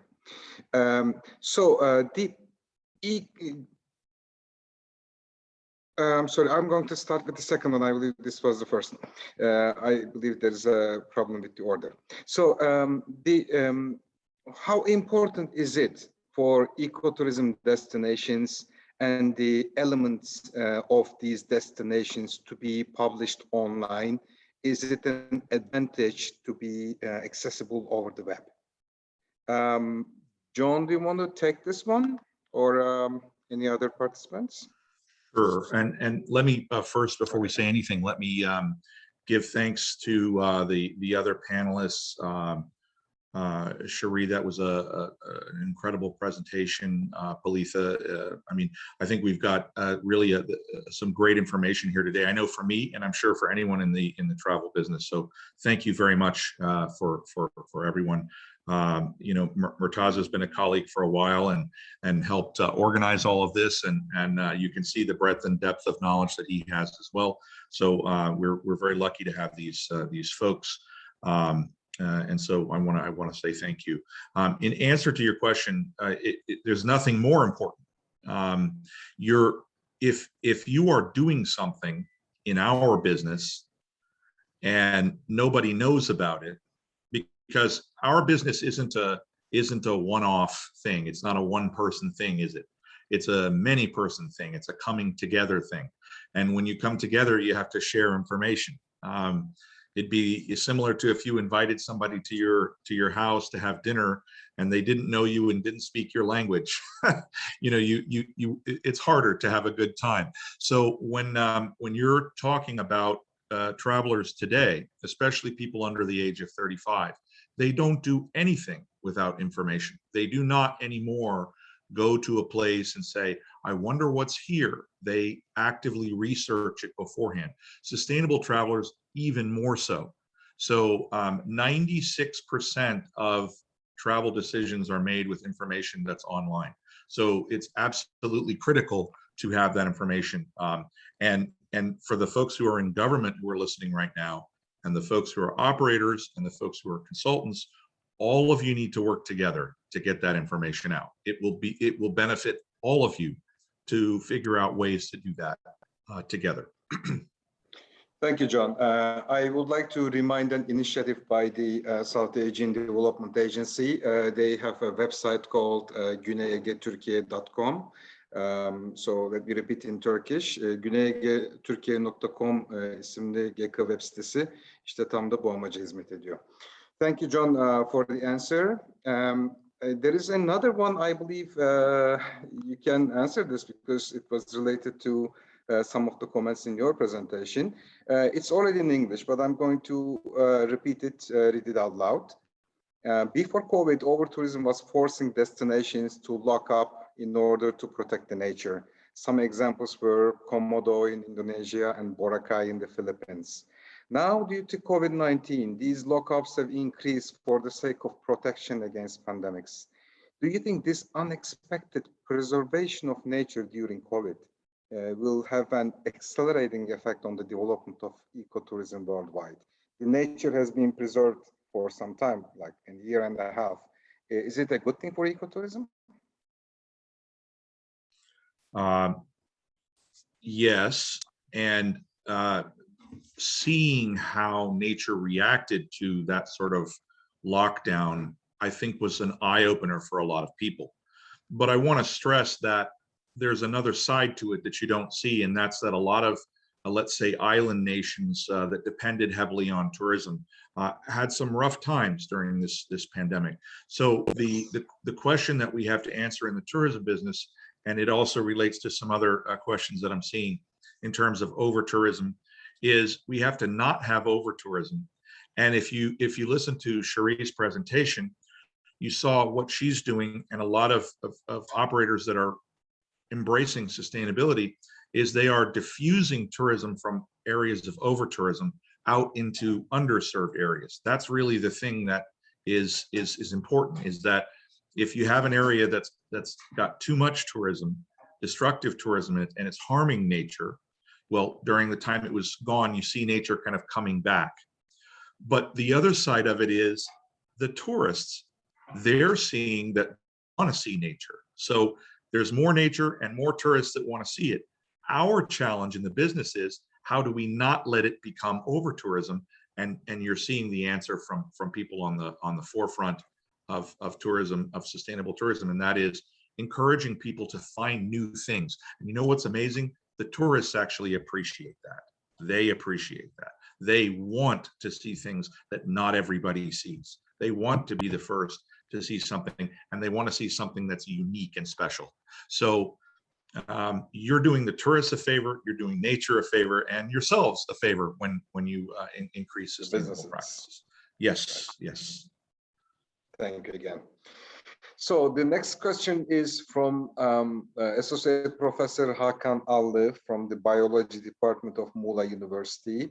The question goes like this. For an area to be important from an ecotourism perspective, the biological diversity in that place should be well known, well recognized, and well promoted. Otherwise, just saying the plants and the animals and the trees in this place are so nice cannot be called ecotourism. What are you doing for that? I think I'd like to hand that to Dr. Guru Singh. I think he would. Yes. Dear Palita, can you hear us? Can you please go on unmute your microphone? Okay. Yes, now we can hear you. Yeah. What is the question exactly? I couldn't get correctly. Can you kindly give me? Do you want me to repeat it? Yes, please. Sure. The question goes like this. For an area to be significant from an ecotourism perspective, the biodiversity in that area should be well studied and well promoted. Otherwise, just saying the plants and the fauna and the animals, trees are so nice here cannot be called ecotourism alone. So what can be done for that? What are you doing for that? Which area? What is the... Hello? Yes. What is the area? I couldn't get the... he said, which area are you? Huh? Yes. For any area to be important for ecotourism, it is a must to recognize the biodiversity and promote it. Yes, of course. The biodiversity is much more important because the conservation biodiversity is one of the basic principles of ecotourism. So if it is destroyed or if it is ignored, it's very difficult to promote ecotourism. Sri Lanka experience, there are certain areas where the ecotourism resources are being destroyed. Especially, as you know, the Yala National Park is like is subject to over-tourism. So the animals and the flora and fauna are also disturbed. So my thinking is that to conserve the biodiversity and the conservation is most important to restrict over-tourism and also restrict traffic to the ecotourism sites. Otherwise, what will happen is on the pretext of ecotourism, the sites, eco-sites, the pristine sites may be destroyed, right? So in Sri Lanka, during COVID, many of the wildlife parks are well preserved and because of the restrictions. Otherwise, what will happen is,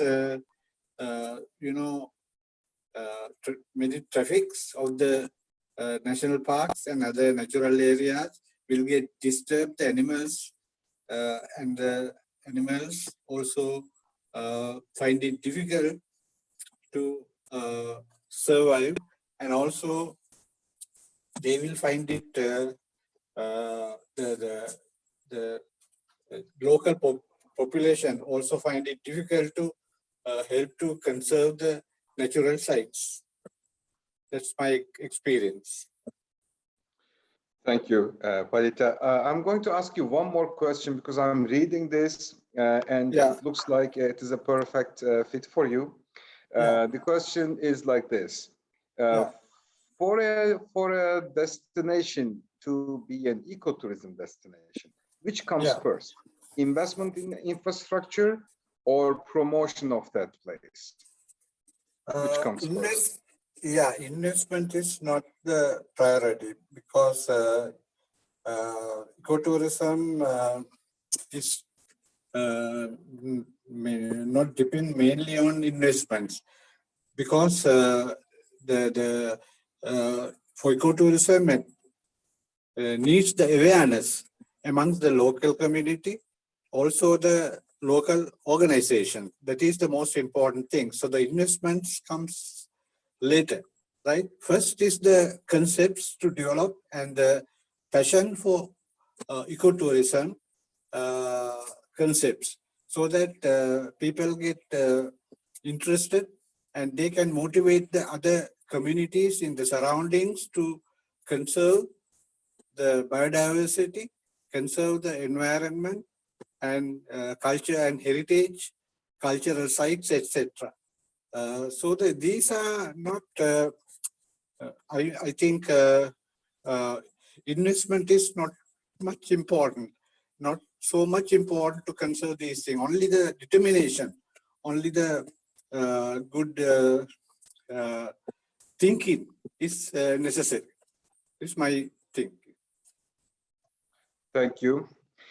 And the next question is in English already. I'm going to ask it, and I'm going to ask one of the panelists to reply, please. Should we be happy about growing numbers of people who prefer ecotourism instead of mass tourism? Or should we be worried about more and more investors and tourists affect nature one way or another? What are the limits of ecotourism in terms of sustainable environmental management? Who would like to take this question? I think that's a great question for Cherie to answer. She's on the forefront of literal development, and Portugal has a very mature economy for tourism. So I think she's perfectly suited to answer that question. Go ahead, Cherie. Thank you. And feel free, colleagues on the panel, to jump in if you'd like to add a little bit more. I believe that we should all celebrate the fact that ecotourism is being recognized and it's being sought after by a lot of people. So one of the good things that's come out of COVID, I can speak specifically for the US market, is that there are many people who are much more sensitized to their effects on nature as well as other societies.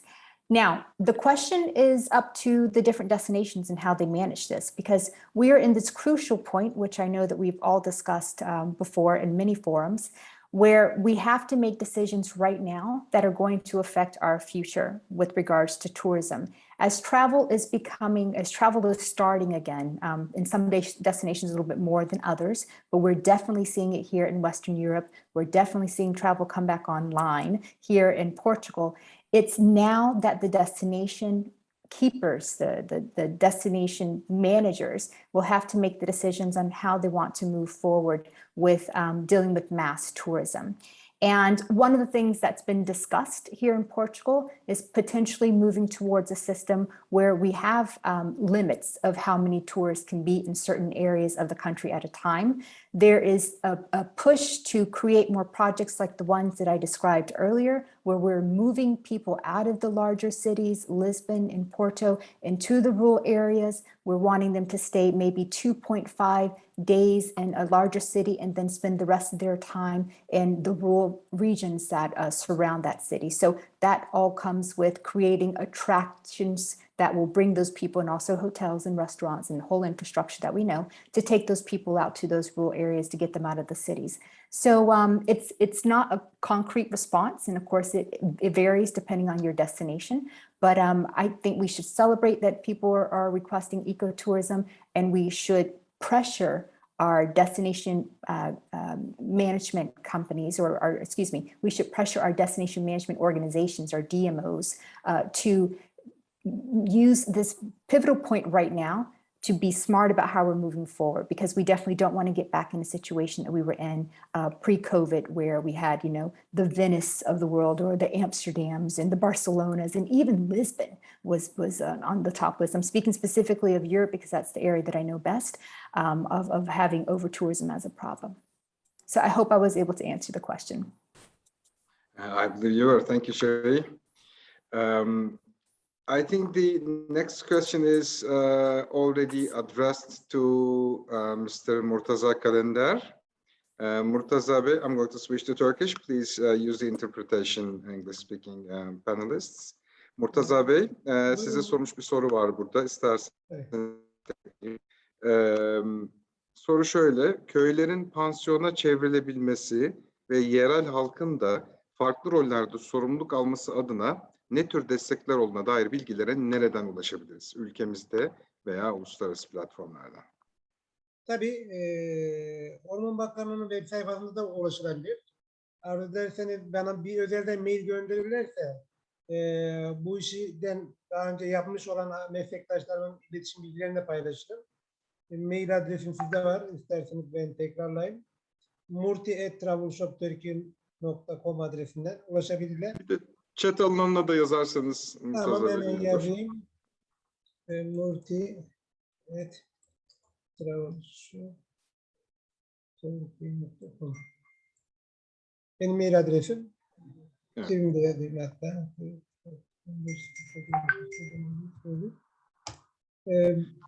Bu işi yapan arkadaşlarımla iletişim şeylerini paylaşırım. Soran ilgilenen arkadaşlarımla. Niğde'de bir acente bunu yaptı gayet de başarılı bir şekilde. Bu olanaklardan faydalandı. Bilgilerini paylaşırım ben. Teşekkürler. Sizi hazır soruları almışken bir tane daha soruyu size yöneltmek isterim.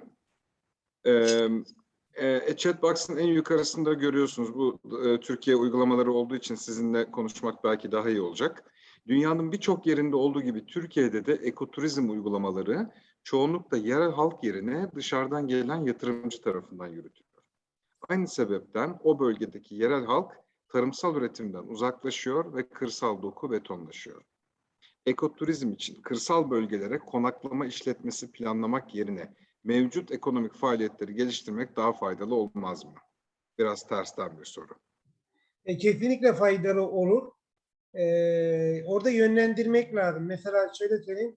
Bizim Tokat'taki çalıştayımıza bir tane Hindistanlı yatırımcı geldi. Bu tamamen oradaki yerel halkla işbirliği yapmak istiyor. Ciddi de bir yatırım yapıyor. Yani 100 milyon dolarlık bir yatırım yapıyor. Tabii ki bir 100 milyon dolarlık yatırım yaptığı için de bazı kendi menfaatlerini de düşünecek. Ama dediğim gibi oradaki yerel halkla ve yerel hükümetle, yani belediyelerle, valilikle bir ilişki varsa biz zaten ekoturizm adı altında betonlaşmaya karşıyız. Ancak şunu da ifade etmek isterim. Ben bu ekoturizmi araştırırken bizim Edremit'te bir ekoturizm tesisini gördüm. Yapan yerli bir firmaydı. Ya özür dileyerek söylüyorum. Bunu lütfen translate de yapmayın. Sadece projeden para almak amacıyla yapılmış bir projeydi. Gittiğimde. Murat Bey. Evet. Keşke bizim insanlarımız da böyle bilinçli olarak katkıda bulunsa, biz de bilgimizle, tecrübemizle onlara ön ayak oluruz. Yani en azından projeden para almak amacıyla Avrupa Birliği fonundan o amaçla yapılmaz. Yani yerel halk da faydalanır. Haklısınız Murtaza Bey. Yani ekoturizm alanının biraz da dışına çıkan bir soru zannediyorum. Sizin verdiğiniz örnek de öyle. Özgür Bey, siz bir şey söylemek istediniz mi? Ben de evet bir katkı sunmak istedim. Kendi şahsi görüşümü de paylaşmak istedim. Şimdi hani köy turizmi, köy pansiyonculuğundan bahsediyoruz. Çok böyle karikatürize ederek de söyleyeceğim. Orada zaten orayı çekip çeviren, orada ürünlerini üreten insanlar var. Orada ekoturizm faaliyetlerini geliştirirken siz durun hani bunları yapmayın, turistlerle ilgilenin gibi bir durum tabii ki böyle kabul edilemez. Mutlaka birileri bu köydeki faaliyetlerine, doğal faaliyetlerine orayı çekip çevirmeye, üretim yapmaya tabii ki devam edecek. Birileri de turizmle ilgilenecek. Yani bu da çok iyi bir hani destinasyon yönetimi mi diyeyim buna artık hani çok iyi yönetilmesi gerekiyor o bölgenin. Herkes hani turizmle ilgilendiği zaman verilen örnekte olduğu gibi dışarıdan yatırımcı gelir orada işte o çeşitli yapılaşmalar başlar ve insanlar da turizmde çalışmaya başlar. Buradaki o ekip biçmeyi de bırakır. O yüzden çok iyi bir örgütlenme gerekiyor bence. Hani ajansın işte pandemi araya girdi, çok ilerletemedik ama yapmaya çalıştığı da destinasyon komisyonları Orada bütün yerel paydaşların katılımıyla bu iş bölümünün, bu işlerin nasıl yapılacağı, nasıl planlanacağını tartışarak ilerlemek istiyoruz biz de. Bu anlamda dediğim gibi hani birileri faaliyetine devam edecek, diğerleri de hani turizmle ilgilenecek. Bizim Çameli'de yaptığımız, her yerde söylediğimiz bir turizm projeleri serisi vardı. Denizli Çameli ilçesinde. Orada gördük ki konaklama tesisinin çok önemli olduğunu. Yani şimdi ekoturizmle ilgili imkanlar var. İşte trekking yolları var, yamaç paraşütü var ama oraya gelen insanlar yine otantik bir ortamda konaklamak da istiyorlar. Eğer konaklama imkanı yoksa oraya ziyaretçi sayısı da çok az oluyor. O yüzden de bu yani konaklama tesislerinin de hani otantik yapıda e, ve gerçekten biraz önce Sayın John Bruno'nun da bahsettiği gibi temiz, misafirperver, gerçekten kaliteli bir şekilde sunum yapılması gerekiyor. Ben bunları söylemek istedim. Çok güzel bir sunum oluyor. Sunum oldu. Sorular da çok iyi. Konuşmacılarımıza tekrar teşekkür ediyorum. Sağ olun.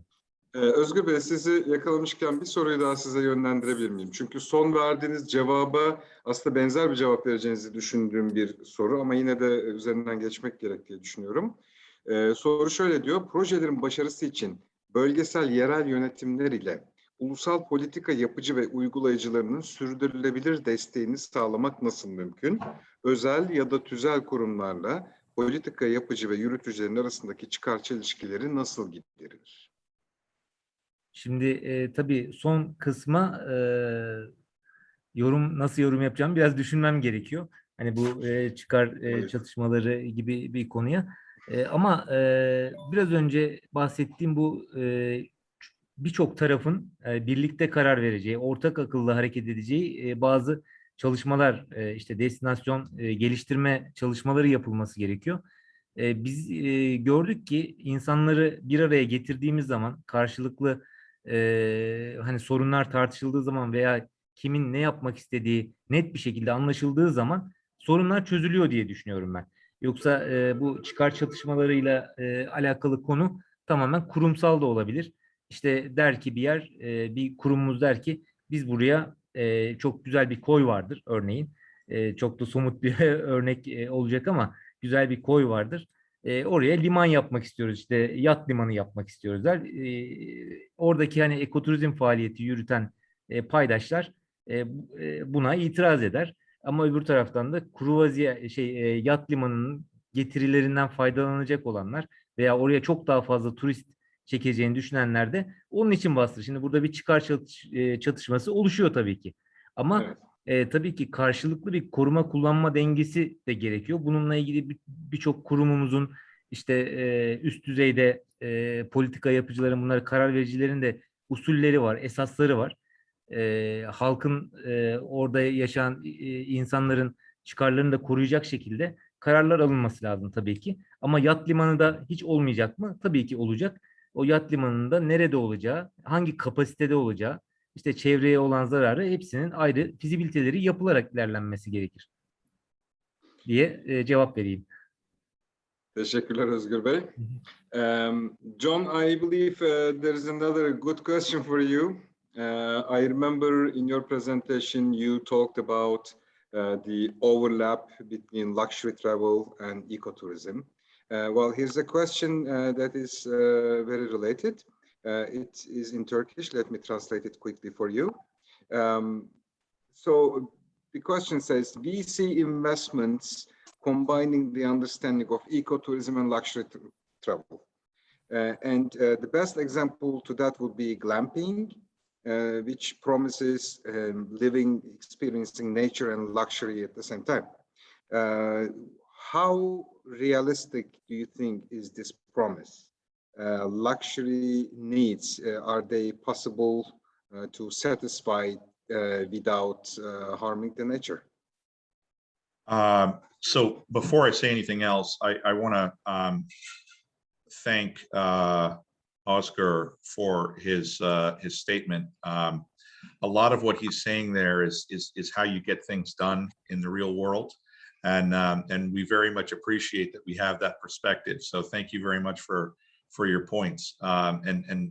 You know, when I hear stuff, when I hear people who are on the front lines, it helps me because tomorrow you know, I have to be at the COP and I have to give presentations, and I will probably use what he just said in those presentations. So I also noticed Murtaza has his hand up. Maybe he wanted to respond to a previous, if you want to let him respond, and then I'm happy to answer that question. Sure. Please go ahead, Murtaza Bey. Teşekkür ederim. Ben Özgür Bey'e bir konuda katkı yapmak istiyorum. Zaten turistler oradaki yerel halkı rahatsız etmek istemiyor. Tam tersine onlarla işbirliği yapmak istiyor. 2010'da benim bir anım vardı bu ekoturizmle ilgili. Fransa'dan bir şirket yaklaşık bir 100 kişilik çalışma arkadaşlarıyla fon oluşturmuşlar. Bir 15.000 pound, yani İngiliz merkezli. Demişler ki biz bunu Eko-Turizm adı altında bir ülkede bir fakir bir okulu yaptıralım, yani katkıda bulunalım veya bir kütüphanesini yaptıralım, bahçesini boyayalım. Biz 6 ay okul bulamadık. Yani cebimizde 15.000 pound'umuz var. Bürokraside tıkanıyoruz. Yani her yerde tıkanıyoruz. Şey olarak Kuşadası'nda yalvar yakar bir okul müdürüne ikna etmekte zorlanarak bir okulun bahçesini boyadık. Kütüphanesini yaptık. O çocuklarla gelen şirket yetkilileri oyun oynadılar. Olarak. Yani ekoturizmi yaptığımız zaman, yani bu aynı zamanda sosyal sorumlulukları da içeriyor. Olarak. Yani şunu demek istiyorum. Eğer yerel hükümetle, yani yerel belediyeler olsun, kaymakamlık, valilik, oradaki STK'lar, oradaki halkla bir arada olmazsa zaten başarı mümkün değil. Sonra bunun için de hep birlikte olmak lazım. Bizim Tokat'taki çalıştayımızda yani 24 tane büyükelçi kendi ülkelerinin ekoturizmini anlattı. Düşünebiliyor musunuz? Ya lütfen tenzih ederim. Bizim ülkemizde birçok insanları davet ettik, sunum yapmadılar. Yani oraya gelen bir tane yatırımcı çıktı. Dedi ki ben 100 milyon dolarlık Tokat'a yatırım yapacağım dedi. Çünkü olanaklar daha fazla. Yani opportunity diyoruz ya olarak. Yeter ki biz görelim yani. O pencereden bakalım. Baktığımız zaman inanın o kadar kolay ki. Yani sadece bir kontağı açmak gerekiyor. Teşekkür ederim. John, you want to go back to the question? Teşekkürler Murtaza Bey. Thank you very much, Murtaza. That's an excellent point. We say it all the time, and it's 100% true. I want to invite Cherie to come off mute, and maybe we can take a cooperative approach to answering this question. So a lot of people, unfortunately, see different types of tourism as enemies to each other. And I'm often asked, which is absurd, I'll state that from the beginning. In the world of tourism, we don't have that. We have goals that we have that may be different from the goals of other people, but we don't want anyone to lose their job, or we don't want people who are, doing certain things we just want them to change over time towards a better way if it's a different type of tourism. So I often get asked them, actually next week I'll be in Las Vegas presenting for ICCA, and I get asked, Las Vegas, what do you think of it? And I say the same thing. I like Las Vegas. I don't want it to disappear. I don't want it to grow per se, that style of tourism, but I don't necessarily, there's a lot of people who have their jobs there and who are very committed to what they do and who are very good at what they do. So tourism is growing. It isn't as if we have to, start cutting people. It's growing. So what we need to do is the growth areas, we need to be more sustainable. Where we can, we need to be more sustainable. 1% is 1%. We're looking at 5 years, 10 years, 100 years. Literally 100 years. This organization that I'm part of was founded 30 years ago. If they had said, well, everything needs to be done tomorrow, they would have quit in the first week. So when it comes to the connection of luxury tourism and ecotourism, we're seeing that more and more.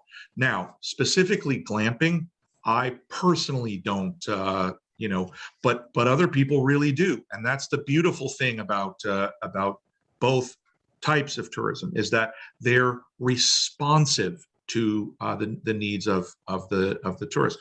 If I don't want to speak for Cherie since she's right here, but you heard in her presentation that more people are asking for this. So what does she do? She responds, and the destinations respond. Now, the particularly positive thing about what she's doing, and I just said I wasn't going to speak for you, and here I am speaking for you, is that she said she's highlighting certain practices to move people in the direction of those practices. Without her actually doing that, a lot of these people might be doing these things alone. So the important part of our business, as Murtaza and Oscar both mentioned, is that, and you can see a theme here, is that we all have to work together to pass the information to educate the tourist. And that's the key, I think, in all of this is the old idea is that luxury tourism involves, a white glove weekend in New York, which is great, by the way, and doesn't involve being in Kenya or in Costa Rica or in Moldova is incorrect. Luxury tourism is being redefined. And as I said, there's a significant overlap. Now, Palitha knows, and he said earlier, that this has to be done, and Oscar mentioned as well, this has to be done with regulation. It has to be done with government involvement. You can't just say, oh, we're a luxury, ecotourism company. You have to have standards, as Cherie does. So I'm going to take myself off the, she's a much more of an authority on this, so I'll mute myself. Well, thank you. I think that you answered the question beautifully. I'm happy to respond to a secondary part of the question if possible, but you touched on all of the points. I'll just add this one last thing. What we have noticed, and just as John mentioned, is that a lot of our clients are unaware of what's available. So if you've never traveled to X destination before in your life, you're not necessarily going to know what is available, which highlights one of the previous topics that we talked about. I think one of our participants asked, how important is it to have visibility online? Absolutely, that's a no-brainer. You need to have your ecotourism products and services available where potential tourists from other countries can find you. The one thing that we do, and I'm okay saying fairly well, is being able to highlight what's going on in our destination through the perspective of our clients. We have a multinational team. I am from the country that we are serving, our source market, and all of my staff members here in Portugal are Portuguese.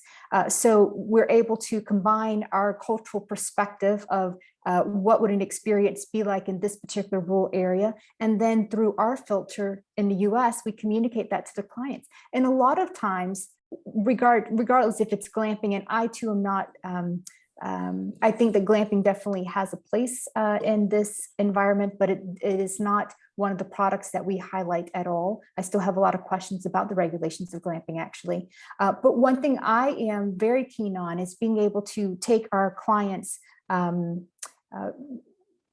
very, what would be the right word? Their ability to spend. I think that was the most diplomatic way that I can say it. I'm happy to take our clients' willingness to spend a lot of money when they come to Portugal and direct those revenues or that potential revenue to underserved communities that would normally not see that profile of a client. So that, I think, so far has been our biggest contribution to what's happening here in Portugal. We're taking very wealthy Americans and we're driving them to areas of the country that they normally would not go. And we're doing that with our support. So, they are accompanied by the best of the best English-speaking tour guides and drivers, and they're going and they're eating little small, as we say in English, mom and pop restaurants that are in destinations that they would never find on their own. And so during that one-day experience, even if they can't stay overnight because there's not a hotel that can accommodate that profile of a client, they're spending at least 4 hours there and leaving a lot of money in the destination. So that's a very long-winded way to add to what John just mentioned so beautifully, but that's what we're doing. And I think that that's one of the things that we can highlight as a first step when you're thinking about high-end clients, luxury clients, and their impact in destinations. Thank you, Cherie. There is another question I just noticed would be a great fit for Palitha. Yeah. The question goes like this. some of us, maybe most of us among the participants, come from destinations that are at the beginning of a journey to become an ecotourism destination. So what are your suggestions? What is your advice to be careful? What can be careful about? And what are some mistakes or potential threats, risks that are waiting for us in your experience? You mean the mistakes that the people are thinking when they come to the? The question is about your suggestions, your guidance to a new destination that is trying to get in, turn itself into an ecotourism destination. What should they avoid? Kind of mistakes should they avoid? What is your guidance to them? Where should they start?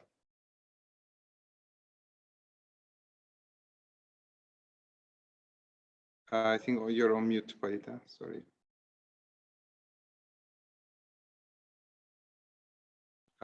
Parita, can you unmute?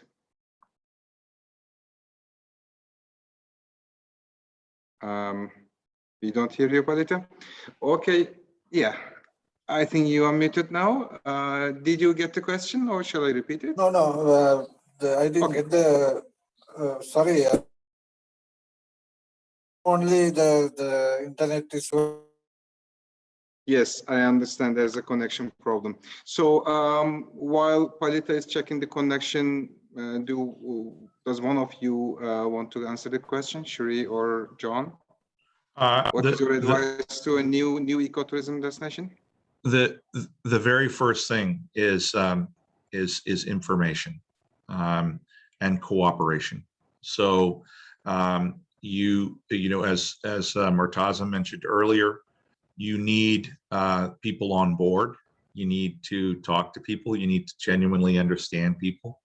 And I have a slide that I didn't include, unfortunately, in my presentation today, but is very helpful.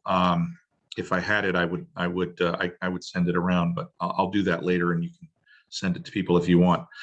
It outlines a team, and I've talked to people about at least 1,000 projects. So I have a pretty good idea of what they look like and why they fail. And what I see most and what we see most is that when a project begins, it has to have the community, the funder, the developer, the government, and the experts all working together. If any of those aren't there, any of them aren't there.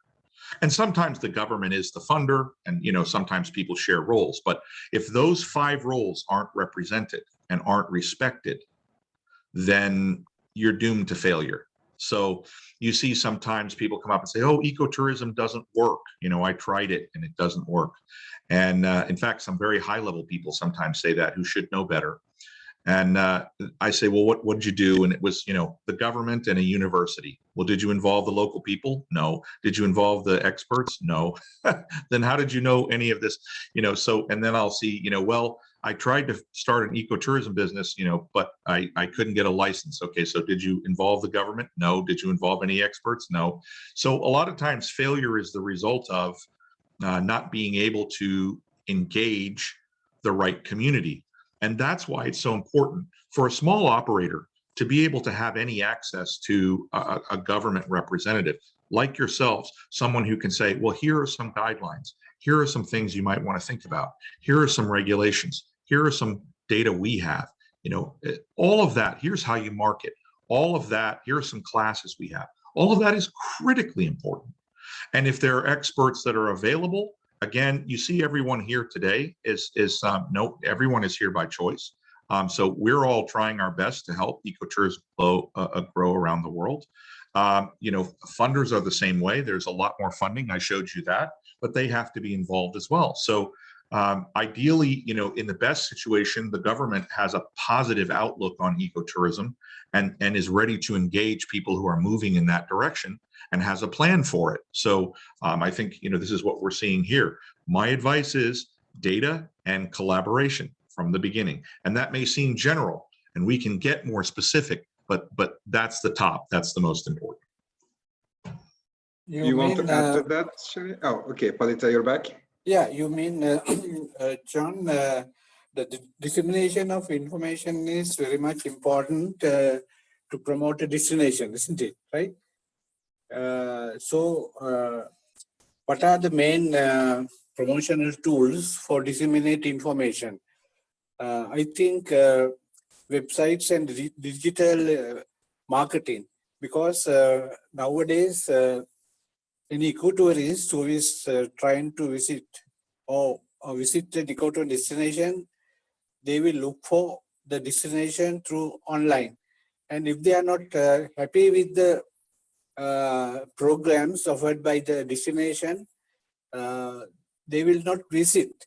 Mostly in Sri Lanka, my experience is, some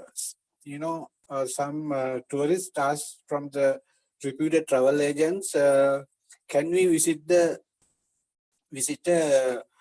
good ecotourism site in Sri Lanka? Then they reply, there are a lot of waterfalls, lot of mountains, lot of nature parks. That is their story. That is their reply. But genuine ecotourists might say, oh, that is not ecotourism, that is nature tourism or adventure tourism. That is what in my presentation, I presented a slide, the between nature tourism and ecotourism. Otherwise, on the pretext of nature tourism, ecotourism, they say that you are abusing the word. On the pretext of ecotourism, you are trying to sell us something like adventure tourism. This is part of the greenwashing of ecotourism of Sri Lanka that we experience. So we don't promote that kind of tourism, and always we try to promote genuine ecotourism through community-based tourism and the genuine tourism, ecotourism activities. That is our situation. Thank you. Thank you, Bayita.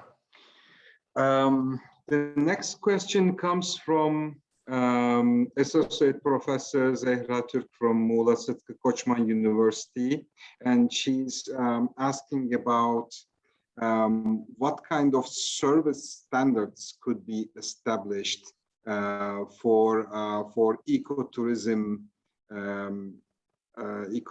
providers like in the local region. What kind of service standards should be in place, and what can be done when you're implementing those standards? Maybe it is a good fit for you, Sherry. What do you think? I'm actually going to pass that question over to John. I have some examples of what's happening, but they're very specific to Portugal, and I think John has obviously a macro view. Okay. Happily. The key is to remember that, and this is a hard answer, but and I think maybe Palitha can expound on this, and anyone can as well that has expertise, and that is that a service standard is an international concept, and it began with the tourism economies of Europe, and so is somewhat Eurocentric. And we have to ask ourselves whether this standard meets the standard of benefiting people. And again, does it, and this is some complex language here, does it create a sense of otherness between the traveler and the destination? And what we have to do is diminish that sense of otherness.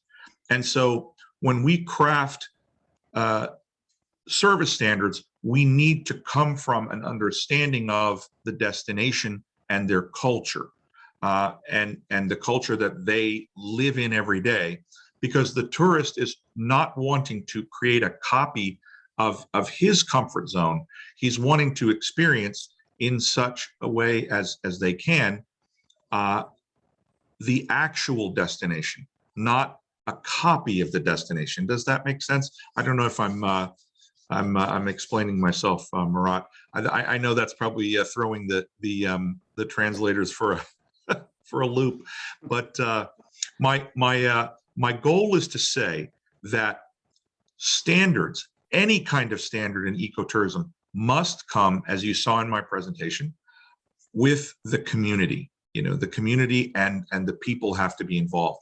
Now, Cherie can speak to this, and I think anyone, Murtaza, I think is the best person to answer this, if he's available, is that Murtaza has been doing tours for a long time, and he knows both sides of the coin. And yes, there are certain things. So you don't want to shock the traveler, and you don't want to shock the destination. You want to create a collaboration between the two. So the best type of person, like Cherie mentioned, she collaborates with her staff who's Portuguese and she's American. She has an understanding of both sides. Murtaza the same way. He has an understanding of both sides of the tourist expectations and the destination expectations. And our goal is to say that both are valid. And Palitha the same way. Again, an understanding of the local culture, a reverence and a care for the history and the people and the culture of the destination is vital in the eco-traveler. The eco-traveler does not come in and say, I expect this. The eco-traveler comes in and says, I would like to meet you. And so they're experiencing a certain standard and receiving a certain standard. At the same time, it's not realistic to say that an eco-traveler from the United States will come and completely abandon anything they know. So it's that meeting that's important. And I think that's the respect on both sides for each other's cultures. And sometimes in the past, frankly, we didn't have that respect. The tourist didn't have that respect. And maybe the destination didn't have that respect. So the first thing is to see the humanity in each person, see the connection in each person, and engage the respect for both sides. And then you'll get, I think, not only a standard of service, but a happiness and a fulfilledness that elevates the experience beyond anything you could have just by seeing certain things or eating certain things or sleeping in a place. You'll have a real presence, and part of you has been with part of them, and you haven't been to a destination until you've really connected with it. I hope that's a long answer, but I hope it's. That was a very good answer. Thank you, John. I would like to add a comment here because I can sincerely hear what Ms. Professor is trying to say here, especially for domestic tourism, domestic in the scale of countrywide, nationwide. Local Turkish tourists are accustomed to really high level of service standards in tourism. I don't know if this is your observation too or not, but in Turkey, tourism can be many things, but for sure, it has very high levels of service standard. Even at a 1-star or 2-star hotel, you get treated really at a higher level. So the expectation sits in the heart of the Turkish tourists. So when we deal with tourism here, especially in the facilities management, destination management, we are always worried that if our service levels are satisfactory for a new type of tourism definition. And this is a perfect example for ecotourism if a destination steps for the first time in it.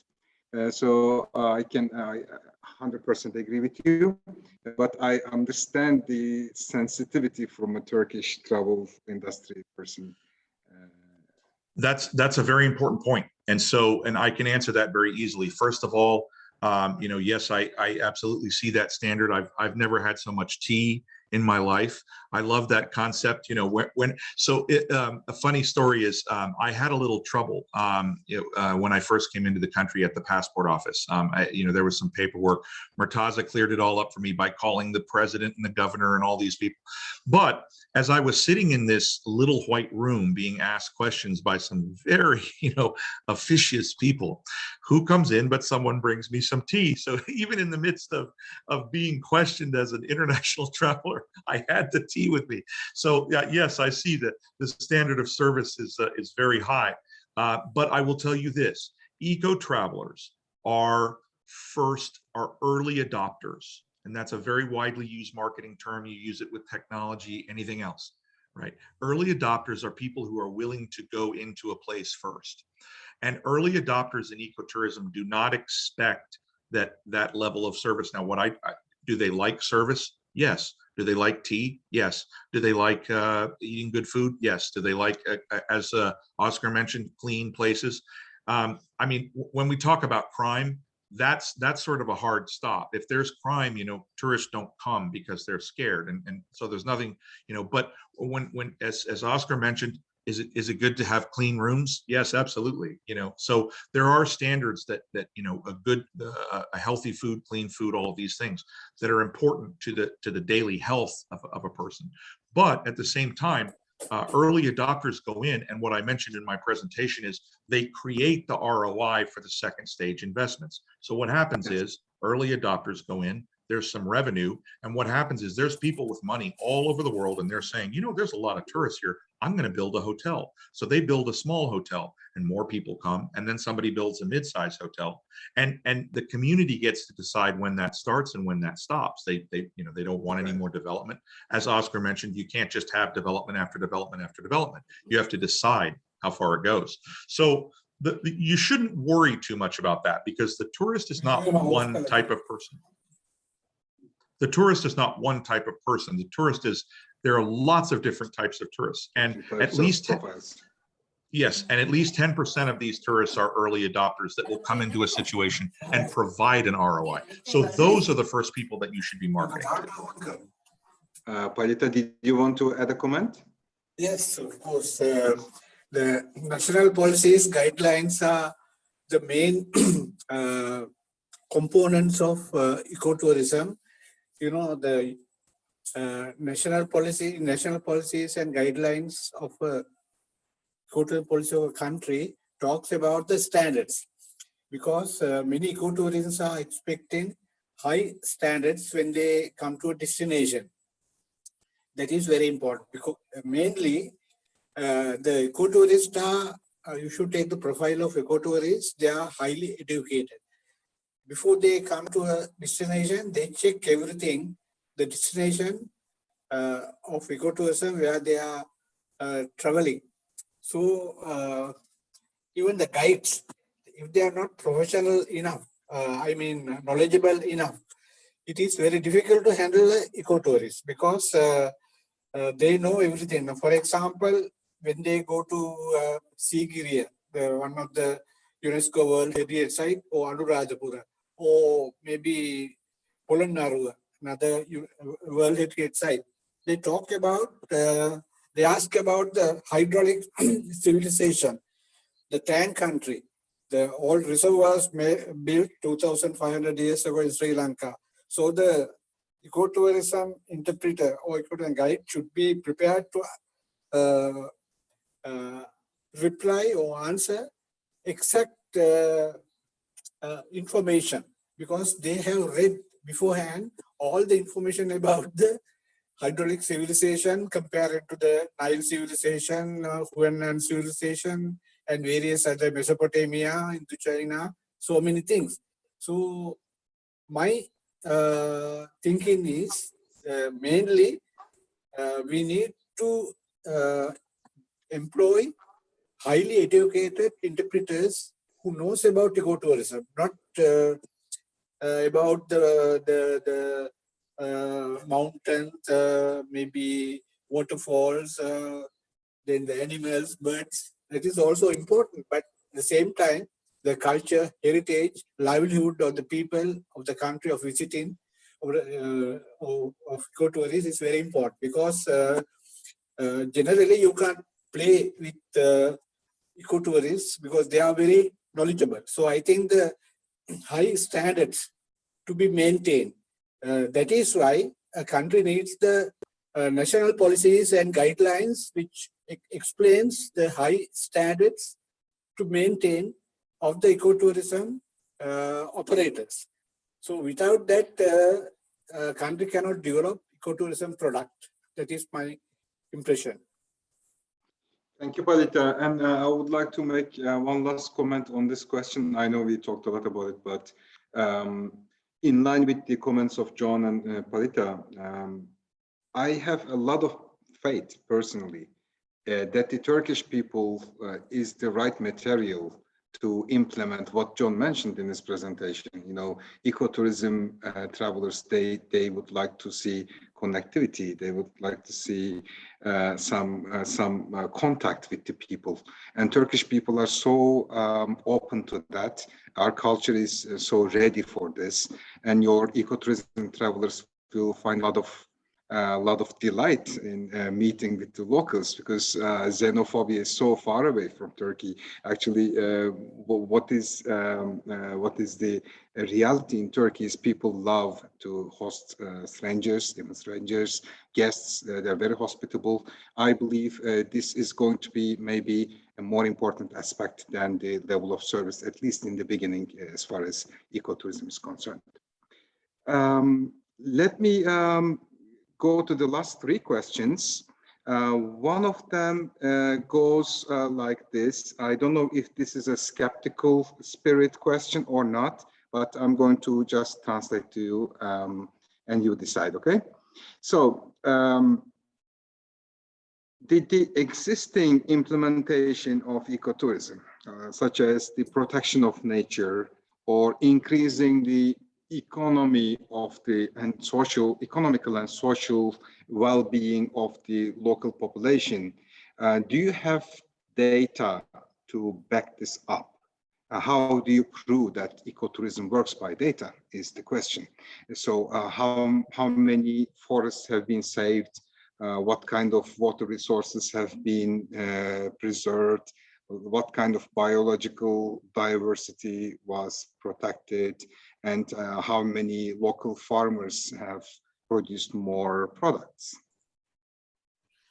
I'm going to take that one. I'm going to take that one. Please. If it's okay. So the hilarious thing about all this is that I asked the same questions of some of the big funders not even a week ago. And I proposed what we use is in the US, and I'm not sure that this is a universal thing. Shuri, maybe you know, when a baby is born, we have what's called an APGAR score, which is a lot of different health things about that infant reduced to a single number so that physicians can quickly tell if that infant is healthy. And so we at TIES have a similar heat map, a set of scores for determining the well-being of a local community and whether or not sustainable tourism is operational. However, this is not widely adopted. It's just something that we have, and we only had it recently. We only began building this recently. But I gave a talk to Informix, which is the huge data analytics conference. That was 6 months ago. And I said, you know, this is what we need is for sustainable, not just ecotourism, but for sustainable development in general. I'd be glad to send you that talk. And you can see I asked the same questions.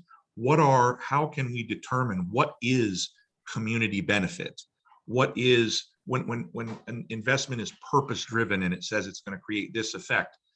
I can tell you that right now, there's not even a way to determine whether or not there's a great lowering of carbon over the Amazon forest. We're working on ways to do that right now. So a lot of these metrics, they are in place, but the methods are not widely agreed upon to say this constitutes betterment, this constitutes a happy community, this constitutes success in ecotourism. However, we are working very hard to make those possible. And I'd be glad to share anyone in the academic world who wants to A, see them, B, help us with them. I'm delighted to have your assistance. Thank you, John. I'm going to add a note, if I may, please. to that. Go John ahead. is obviously able to give us, once again, kind of this macro vision. He's been working in ecotourism for a really long time. My involvement has only been within the past year and a half. But what I can tell you from my perspective, and my very tiny perspective, is that we have anecdotal evidence. When we go out into these rural communities in Portugal and we start patronizing or supporting very small family-owned businesses, we see the improvement from sometimes even 1 month to the next. of what they're able to do with the money that we're funneling in with the clients, the travelers who would normally not have access to those areas. So some of those improvements may be as small as, before they didn't have a website, and now that they're getting more tourists and they're needing more outreach and wanting to connect with other people, they have a website available in English. Or another improvement may be now they're able to hire someone part-time to help them. We work a lot with small wineries in small restaurants, and there are very noticeable differences from our involvement in working with them and being able to send out clients who are willing to spend sometimes 10 times more than what the local community in those areas would spend for that visit. Thank you, Sherry. And we are coming to the last two questions. One of them is the shorter one, actually. It says, what are some examples that you would like to highlight as good examples of ecotourism destinations in the world?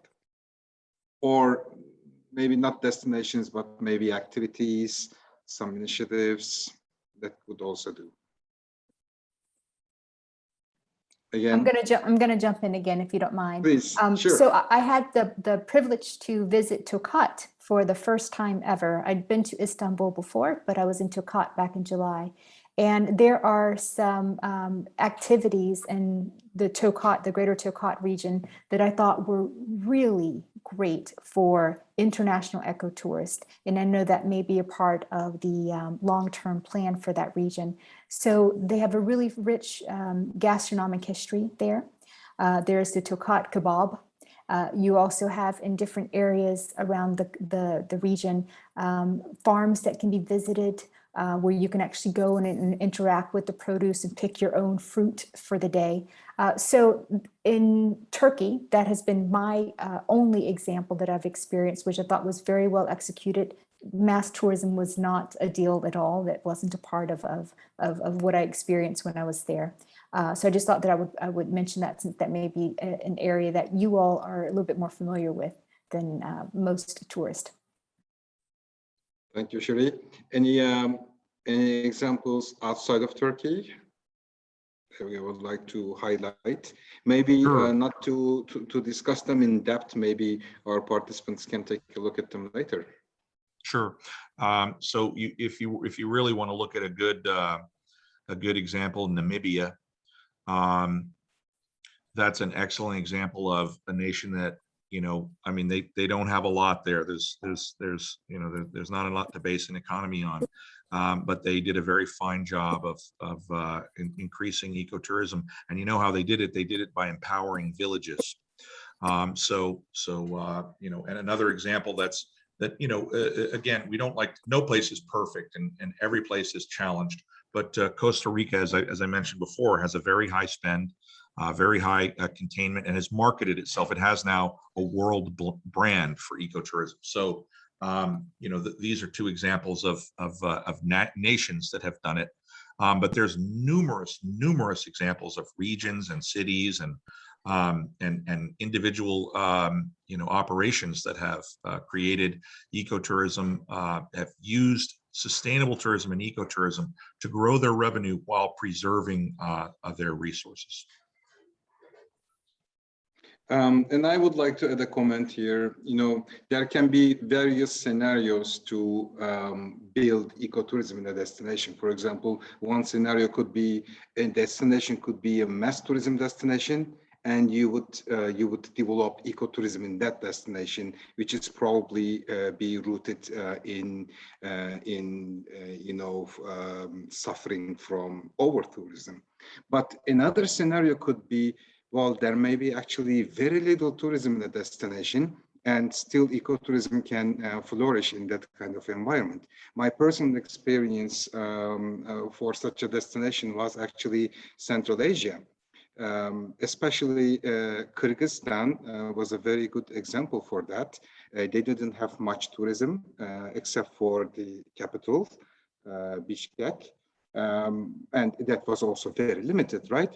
But then using the big lake Issik Kul, the nomad culture, they by deploying the yurt type of accommodation without really investing a lot on infrastructure, they designed a lot of touristic experiences, which is, I believe, can be defined under ecotourism. And it can. We actually, I don't want to. Yes, I don't want to interrupt you, but we actually did a movie. We actually did a movie about Kyrgyzstan and the horse tourism culture there. So the horse rides and as you mentioned, the yurt tourism, people will ride horses out, stay in yurts, and they love it. In fact, that's the main form of tourism now outside of Bishkek. So, you know, you're absolutely correct. And I just wanted to, I'm sorry to interrupt you. I just wanted to. No, please. It was a very good help. Actually, we were involved in their promotion activities in Turkey. So we acted as consultants to the region for 2 years. And I believe ecotourism was a savior for Kyrgyzstan tourism. And there was a big help from USAID organization in there. And that is a great example of what you can do in a place where there is absolutely no tourism. Then you and I have worked together and we didn't even know it. Maybe, yeah, right. You work with Karen and BGI. Yeah, well, I'll send you all the information on, but the USAID funded organization that the one you're mentioning, the USAID funded organization also worked with us. So we were you know, cousins on that on that project. I bet we were doing some things in Kyrgyzstan, some in Uzbekistan, probably the same with you. Exactly. We're so unfortunately I have only 10 more minutes left. Yes. If anybody There's just wants to ask. one more question left, John. But that question consists of 5 different questions. Oh boy. So maybe we can start with the first one. If we have to cut off at one point, then the rest of the participants can go on. So the person who asked the question also stated that short answers would be okay. He's not expecting us to spend a lot of time on this. So how can you compare an ecotourism experience with an all-inclusive kind of tourism experience? What kind of advantages and disadvantages? Maybe Murtaza Bey, would you like to comment on this, because you're very familiar with both of them in Turkey?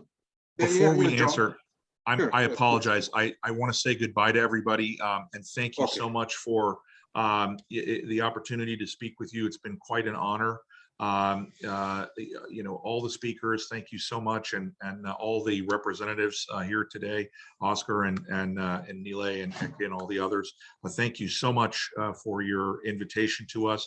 The thing I want to say before I go is none of this happens without all of us. That's really true. And the other speakers will tell you the same thing. None of this happens without all of us. We probably have, you know, done similar things around the world, but we'll go forward because we work together. So that's the advantage that we have against a lot of competing interests. And trust me, they're out there. So I thank you all for being here. Thank you all for being concerned with your homeland and the areas that you have and the natural areas.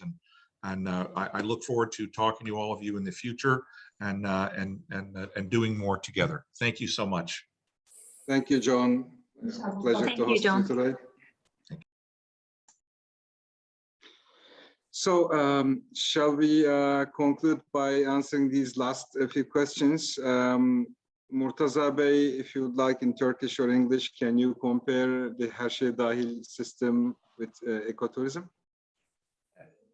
Buyurun Murat Bey. Okay, I'll switch to Turkish. Şöyle bir soru geldi Murtaza Bey. Özür dilerim. Kaçırdım. Evet. Şöyle bir soru geldi. Ekoturizm ile her şey dahil sistemini karşılaştırırsanız ekoturizmin avantaj ve dezavantajları nelerdir? Bence hiç karşılaştırmamak bile gerekiyor. Çünkü dünyada her şey dahil konsepti kalmadı neredeyse şey olarak. Buna başlayanlar bile artık tamamen bıraktı. Devam edenler de, yani mesela en son Cancun'a gitmiştim, Meksika'da. Biliyorsunuz Cancun çok üst düzey servis veren güzel tesislerden bir tanesi. Ben bizim Antalya'yı çok benzetiyorum. Cancun'da bir hafta kaldım. Her şey dahil konseptli bir otelde. Ortalama fiyatı 290 ile 300 dolar civarında bir fiyatı vardı. Tabii turizmci olduğum için de her tarafını tecrübe edinmek istedim. Her şey dahil restoranda, alakart restoranını da. Alakart restoranda gittim, bir baktım kuyruk var. Dedim bu ne kuyruğu? Biraz da şaşırdım açıkçası. 2-3 tane alakart restoranı var, kuyruk var. Dedi her şey dahil ve kalan müşteriler kuyrukta. Biraz da Türklüğün de vermiş olduğu bazen çok bilmişlik veya çok meraklılıkta. Dedim yani niye dedim burada kuyruktasın? Dedi ya dedi ben dedi masamda servis almak istiyorum, işte şarabımı söylemek istiyorum, hizmet almak istiyorum falan filan. Sonra anladım yani şu bir insan 300 dolar otele konaklama verirse 100 dolar da restoranda harcayabilir. Yani müşteri profilinden de kaynaklanıyor. Yani ekoturizm tamamen her şeyi ekstra alıyor. Yani bir kahvaltıyı yediği yerden alıyor. Öğle yemeğini, akşam yemeğini, içkisini, bir defa otelin dışına çıkıyor. Her şey dahil de bilerek belirtmek isterim ki birçok yurt dışına da gidiyorum, mesela Antalya'ya gelmiş, Antalya'yı bilmiyor. Bir otelde kaldık, dışarı çıkmamıza gerek kalmadı. Yani her şey dahil konsepte sadece otele geliyor, giriyor bir de çıkıyor. Başka bir şey yapmıyor. Yani ortalama zaten az para bırakmasının ana nedenlerinden bir tanesi bu. Yani temel sorunu aslında. Ama ekoturizmde yani her gün bir şey harcıyor. Dışarı çıkıyor, sokağa çıkıyor, insanlarla tanışıyor, kültürünü öğreniyor, yaşam tarzını öğreniyor. Hatta dilini Halka da öğreniyor. işletmelere de faydası çok daha fazla değil mi? Tabii hem işletmeye çok faydası var, hem de etrafa çok faydası var. Yaş itibariyle muhtemelen benzer yaşlardayım. Belki genç arkadaşlarımız bilmeyebilir. Ben 93'te Kuşadası'ndayken 93 yani 2000'li yıllara kadar Kuşadası sokaklarından insan geçemiyordu. Çünkü her şey dahil konsept yoktu. Her şey dahil konseptle birlikte bütün oradaki esnaflar, işte barlar, kafeler, restoranlar yani üzülecek bir durumda. Bu yüzden de bence yavaş yavaş benim şahsi fikrim ve kanaatim kademe kademe her şey dahilinde kalkması yönünde. Bilmiyorum nasıl yapılabilir ama iyi bir çalışmayla, iyi bir fizibiliteyle bunu da başarmak lazım. Evet, o çok böyle daha detaylı bir konu olabilir. O yüzden ona çok fazla girmek istemiyorum. İkinci ve üçüncü sorular aynı sorunun içerisindeki, zannediyorum zaten diğerlerinin içerisinde cevaplandığı için onlara geçmek istiyorum. İlave sağlık durumları ve sigorta güvenceleri hakkında neler söylenebilir demiş. Buna yine cevap vermek ister misiniz Murtaza Bey? Tabii ki zaten şöyle bir durum. Eğer bir seyahat acentesinden geliyorsa oradan seyahat acentesi onların sigortasını yapıyor. Ancak eğer turizm tesisi ise mutlaka zaten kendi tesisinin sigortasını yaptırmak zorunda. Yani bir otelse otelin sigortasını yaptırmak zorunda. Pansiyonsa onu yaptırmak zorunda. Ama travel insurance dediğimiz şey zaten müşteriler kendileri yapıyor. Burada üçüncü şahıslara da sigorta var. Bu da isteğe bağlı tabii ki, yapmamakta özgürler. Evet. Aynı sorunun içerisindeki son soruyu da az önce Murtaza Bey zaten cevaplamış oldu. Kimin ne kadar çok getiri sağladığı ile ilgili. Böylece zoru başardık ve bütün sorularımızı Murat Bey, özür cevapladık. dilerim, şunu söyleyeyim. Dünyada en çok para bırakan tek sektör ekoturizm. Evet. Gitmiş olduğu Evet, yerde. çok Ve haklısınız. en çok bölgeye de para bırakan yani. Sadece kalmış olduğu tesiste değil. Yerel Evet. halka, markete yani en çok parayı bölgeye ekoturizm sektörü bırakıyor. Çok teşekkürler Murtaza Bey. Ben şimdi bütün panelistlerimizden son birer yorumlarını da alıp sözü Özgür Bey ile Ece Hanım'a bırakmak istiyorum. Shri, Palita, your last words please before we close the session today by the speeches of Ece Hanım and Özgür Bey. Palita or Shri, which one of you want to go first? Could you please repeat? I'm sorry, I was listening to translations. Yes, we would like to take your last few comments before we wrap up. Sure. Once again, it was a pleasure to be here with you all today. It's an honor because I am a newbie. I'm new to the world of ecotourism. My company is a luxury tourism provider. So we are now working on that intersection that we have talked about throughout our session today. And I look forward to sharing the knowledge that I'm learning from our perspective as an American-owned and operated company in Europe with you all. If any of you all have questions, if you want to reach out, feel free. This is a work in progress, and I look forward to sharing the progress with you all and learning from you all, and also watching how you all are developing your ecotourism products in your home countries. Thank you, Sherry. Your experiences, your advices were very invaluable. I think John did a very good job in selecting you as one of the panelists today. You have a very interesting and unique story. Palita, a few words. Thank you very much. This is a wonderful opportunity that we learned a lot from Sri from Portugal, and also you, Murad, and also from John. So many interesting facts about ecotourism and also luxury tourism, conservation, biodiversity conservation, and various aspects of ecotourism. We have learned a lot, and I should thank for the organizers for organizing this webinar.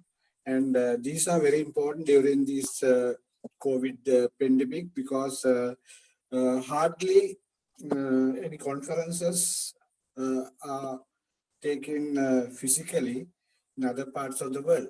So that Turkey is promoting ecotourism through these sort of webinars and also conferences. It's very appreciated.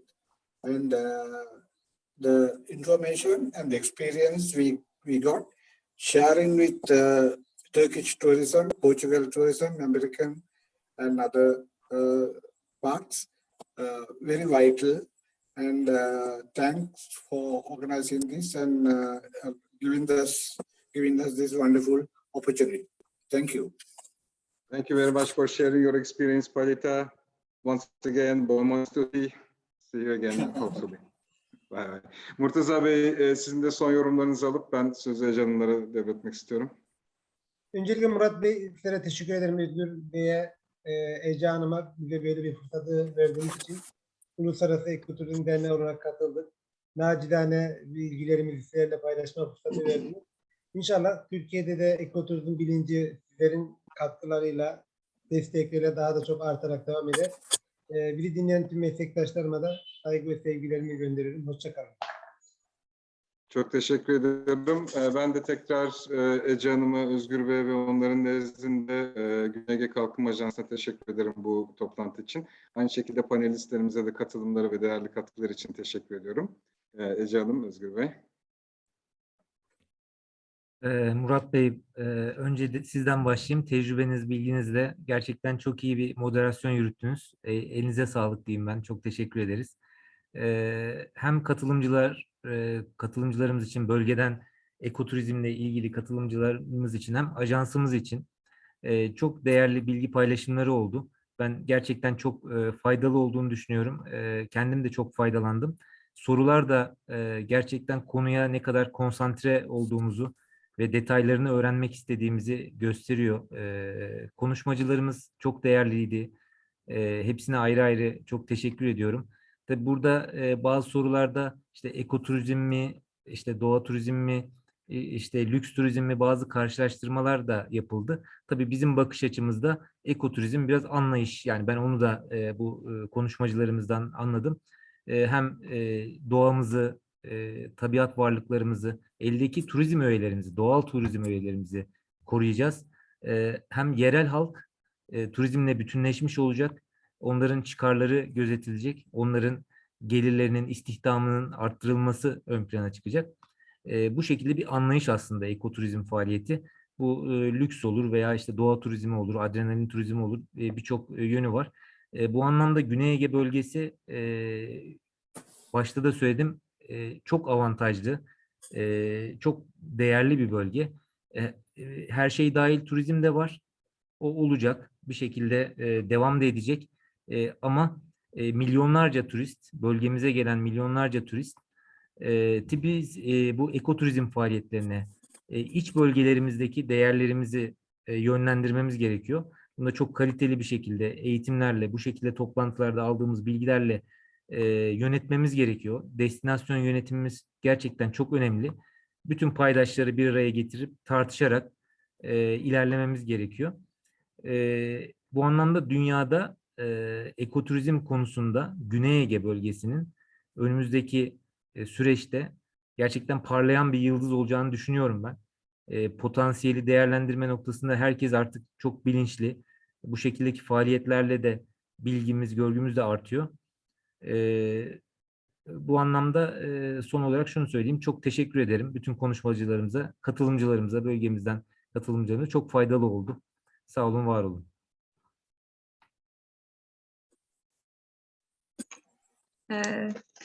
Bize değerli zamanlarını ayırdıkları için panelistlerimize ve moderatörümüze çok teşekkür ediyoruz. Umuyoruz ki ilham verici, öğretici bir panel olmuştur sizler için. Katılımcılarımızda da bizi dinleyenlere de çok teşekkür ediyoruz. Umarız başka çalışmalarda güzel sonuçlara doğru ilerlemeye devam ederiz. Sağ olun. Çok teşekkürler. Thank you all.